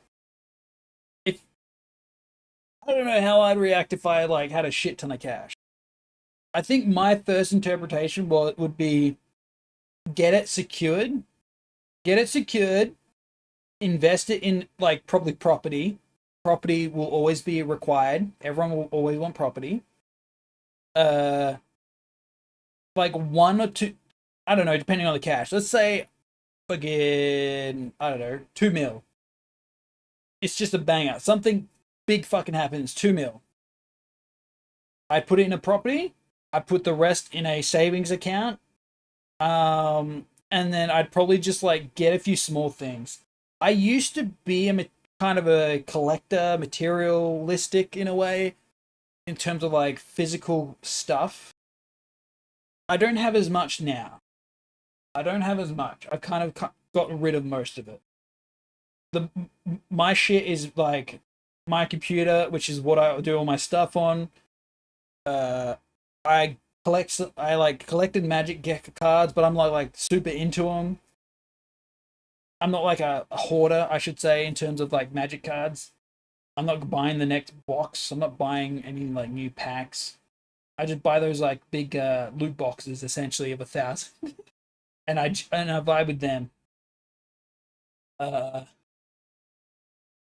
used to have a lot of like D&D figures, but most of the games are digital now, so don't really need those. What else? I was big into Warhammer for a bit, but the pricing on those got stupid. So I have like one small team of orcs, and I have a packaged, unopened one of Skaven, because those are the two factions that I liked. And yeah, that's about it. I used to have like tons of figures, like toys, like figurines to put on walls, not the walls, on the benches and shelves and shit. Looks over behind me.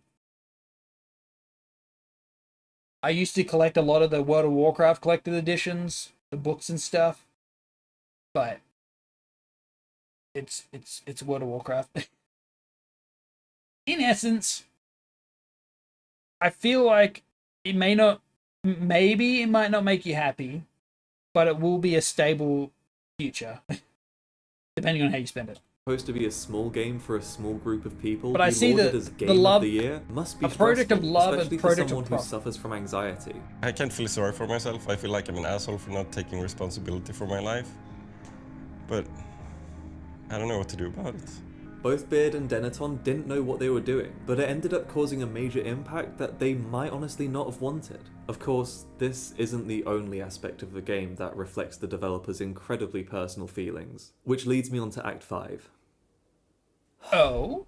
Okay, this is going to be uncomfortable, but I wouldn't mention it if I didn't feel it was necessary to understand this portion of the game. Did someone Please die? consider Someone and pass respect away? the developer's privacy while I attempt to handle this as respectfully as possible. What? During the development of Hotline Miami 2, Jonathan Soderstrom's mother passed away.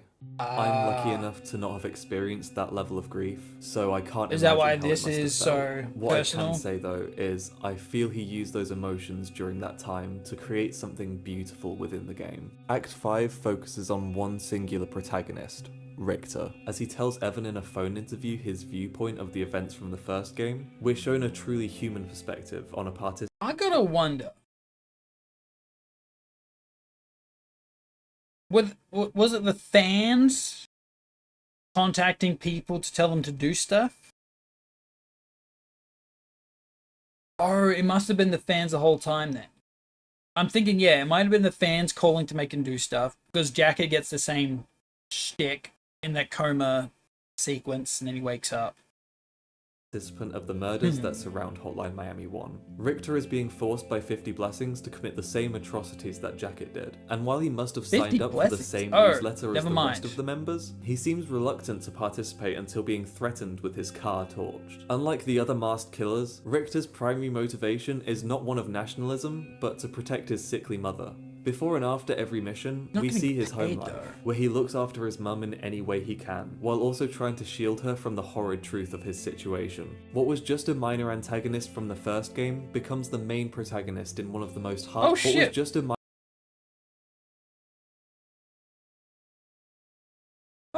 minor antagonist from the first game becomes the main protagonist in one of the most heartfelt and genuine side stories I've ever seen in a game. It recontextualizes the player's perception of what an average 50 Blessings member looks like, and what their personal lives entail instead of the badass figures of Jacket and Biker or the hyper-nationalist scumbag of Jake, while also including some parallels to 1, increasing the impact of his story greatly. The first 3 levels of the act are all incredibly short, because it knows when to let gameplay take a backseat in favour of story, and while not much is progressed in the general plot, I feel this act is both an intimate look into the love Jonathan has for his late mother, and an incredibly... I think it's to make them look human. A lot of these people in the game, they're just people. They're not gods, they're just lads. Lads and lasses living.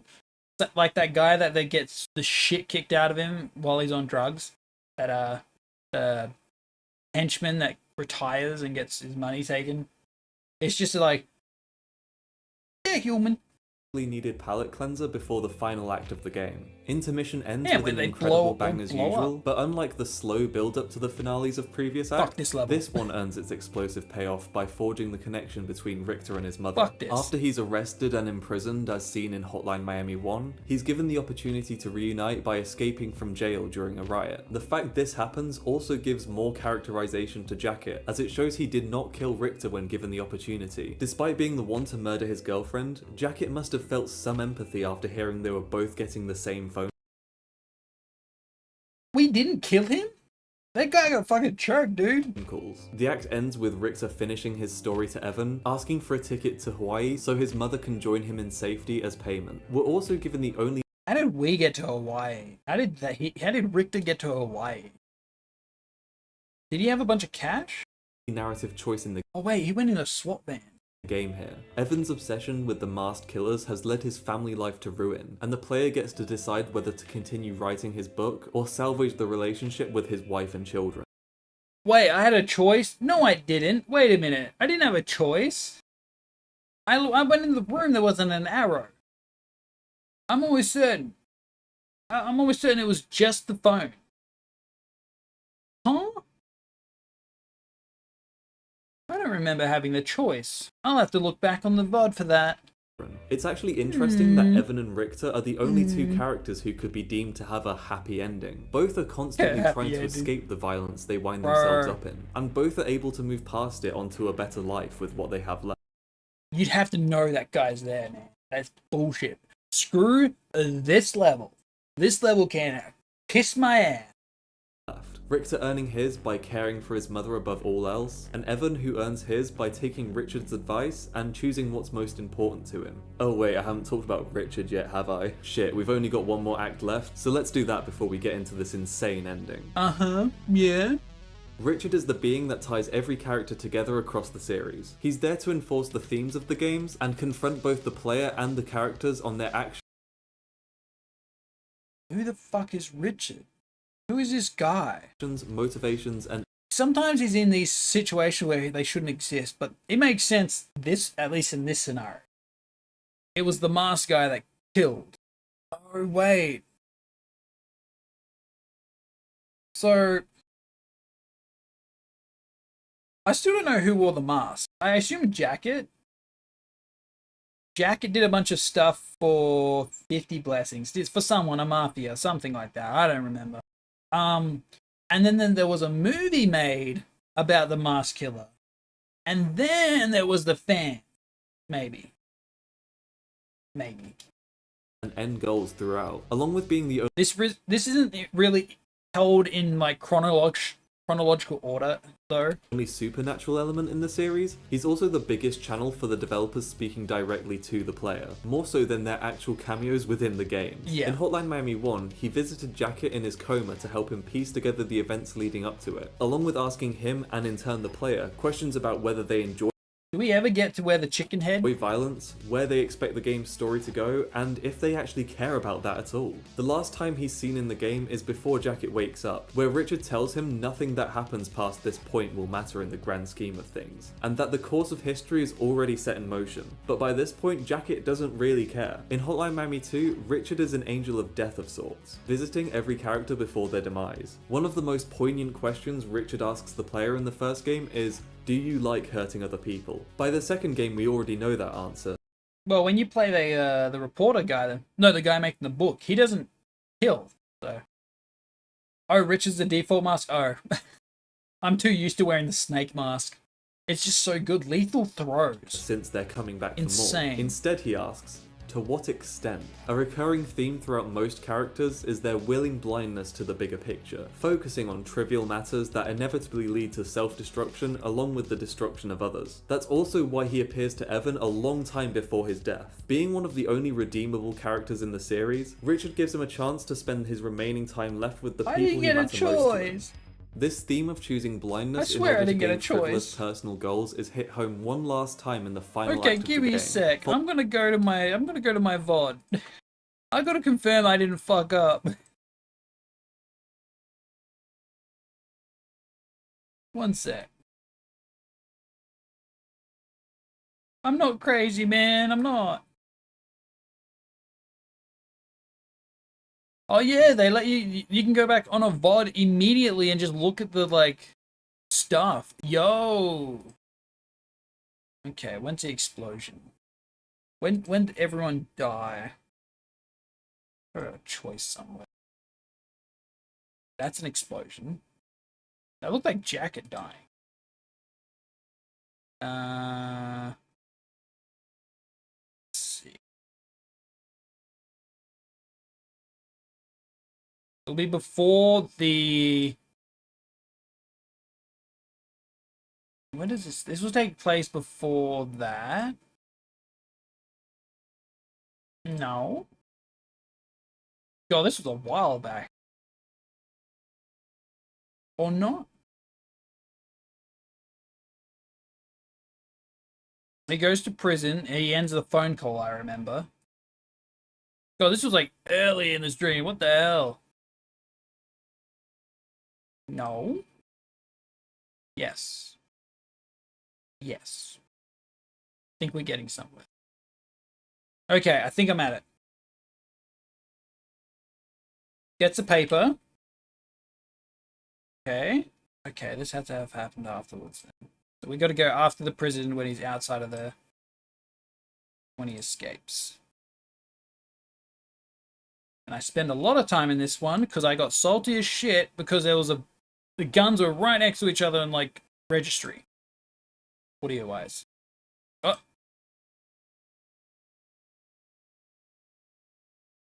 I haven't heard from you. Did you want the kids? Blah, blah, blah, blah. I had a choice.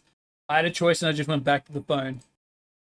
Following the son of the mafia Me boss smart. killed at the end of Hotline Miami 1 in his plight to regain power after the damage dealt to the organization, all for a vain sense of duty and honor to his late father and grandfather, one that's shot down by Richard, but by that point the son is too far gone to see. This act can feel rather aimless, but it serves a significant purpose in the grand scheme of the game. The son's levels are some of the most intense, both in difficulty and atmosphere. Oh yeah. They're the closest the game gets to the drug-fueled 80s feeling of the first, and its placement within Hotline Miami 2 is all intentional. Seeing this character quickly transform from being a small-time mob boss to overtaking... I do find it weird at the end of his bit, he just scoffed a bunch of pills.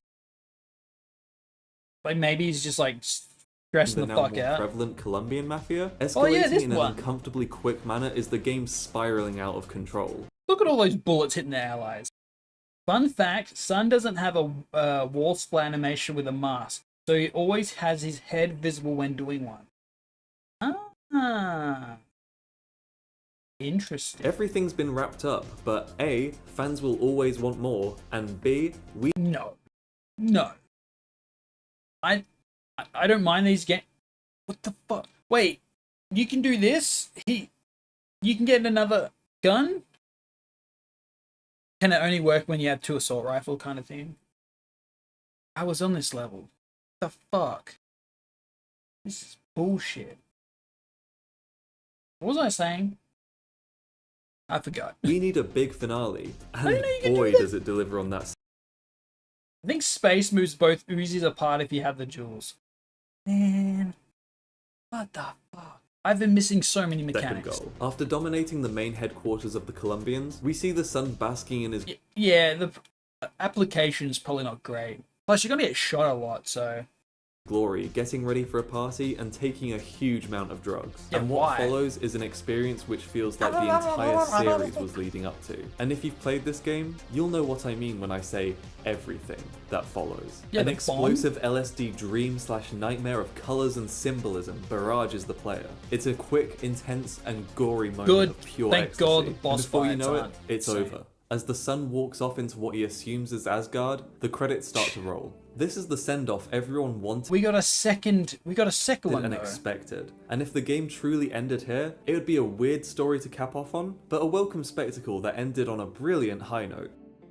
I mean, to be fair, most of these guys have like resolved their story, but it doesn't cut to them. In the first game, our focus is one character. This one has several. But this is Hotline Miami 2. We all know this isn't how the story ends. After a brief credits fake out, the game jumps forward to Richter and his mother in Hawaii, relaxing after the ordeal both he and the player went through. Out of seemingly nowhere, a news report comes on TV announcing the assassination of both the US and Russian presidents, and how it will mean nuclear war for both countries. Richard then appears to explain how this was all inevitable. This was the bigger picture he was talking about, and how nothing can be done to stop it. Richter accepts this wholeheartedly, and the beauty of Hotline Miami 2's ending fully takes place. The drug trip wasn't what these games were leading up to. This is.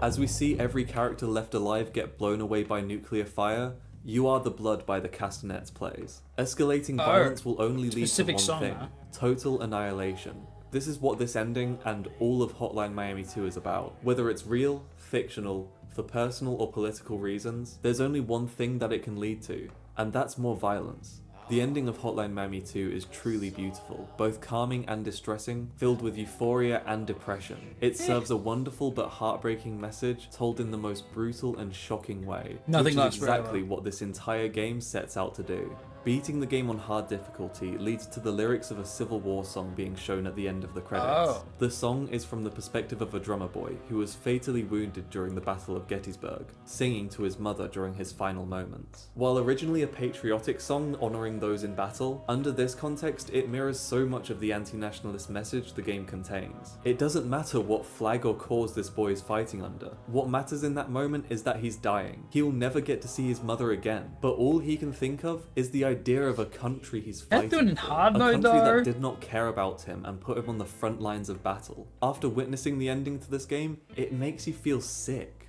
Its inclusion Is that- can also be seen as how Jacket feels about his imprisonment and death, with his misguided patriotism taking over any other emotion he once had. All of this leaves Hotline Miami 2 on a note so crushing yet so emotionally fulfilling that it amazes me every time I experience it. But it only works due to the absolutely genius pacing of For me, it doesn't work. I think of it like, hey, here's all this effort you went through. Here's all these characters you've gone and loved. They're all dead. Enjoy. Have a good one.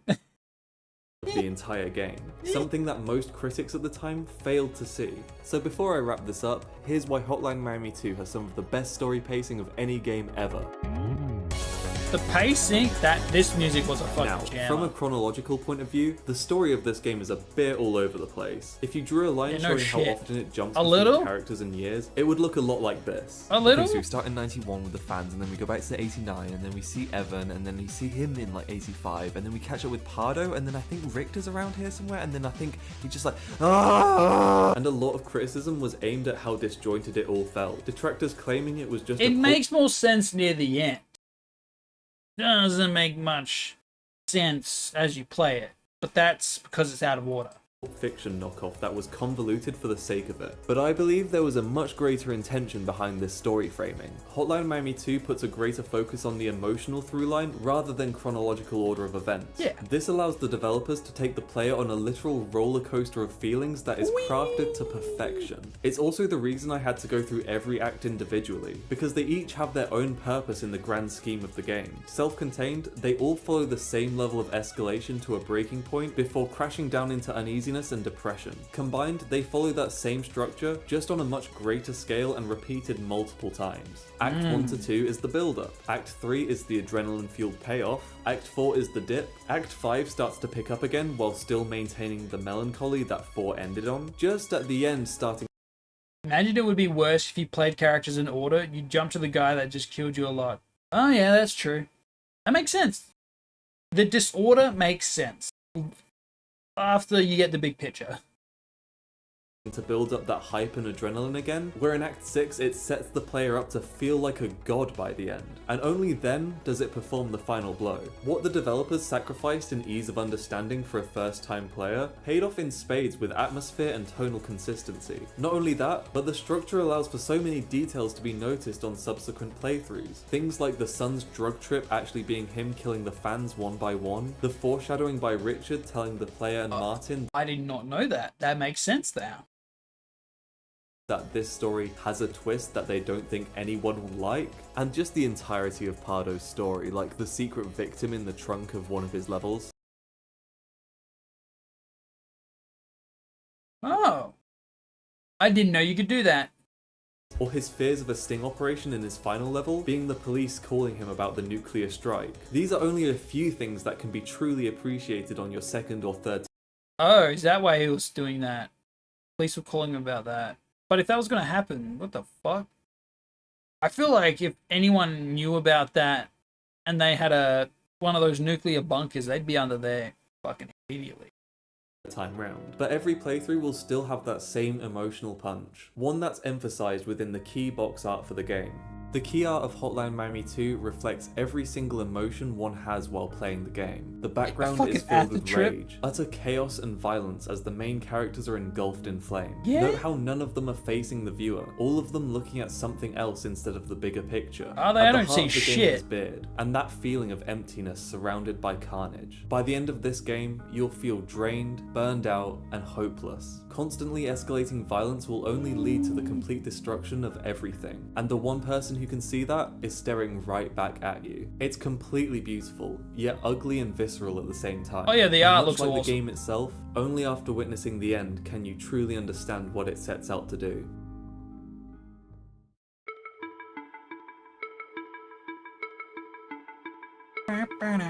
Hotline Miami 2 is a game that, like its cast, doesn't pull any punches, and is completely confident in its themes, story, and gameplay, not caring how anyone else might view it. My love for this game is indescribable. It's the defining piece of media from my adolescence, and has formed me unlike anything else in both my creative works and worldview as a whole. It opened my eyes to seeing games It makes as me a want to true kill people. Might actually be a piece by him. Ah.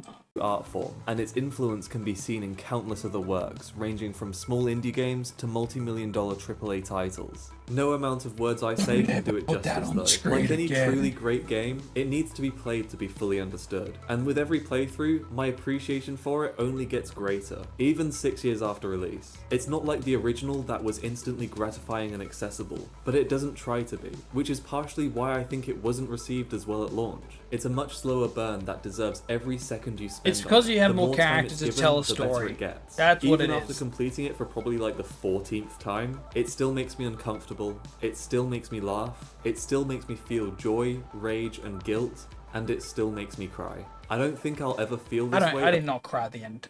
I did not cry at the end. I did not feel like that attached. I felt just more like, huh?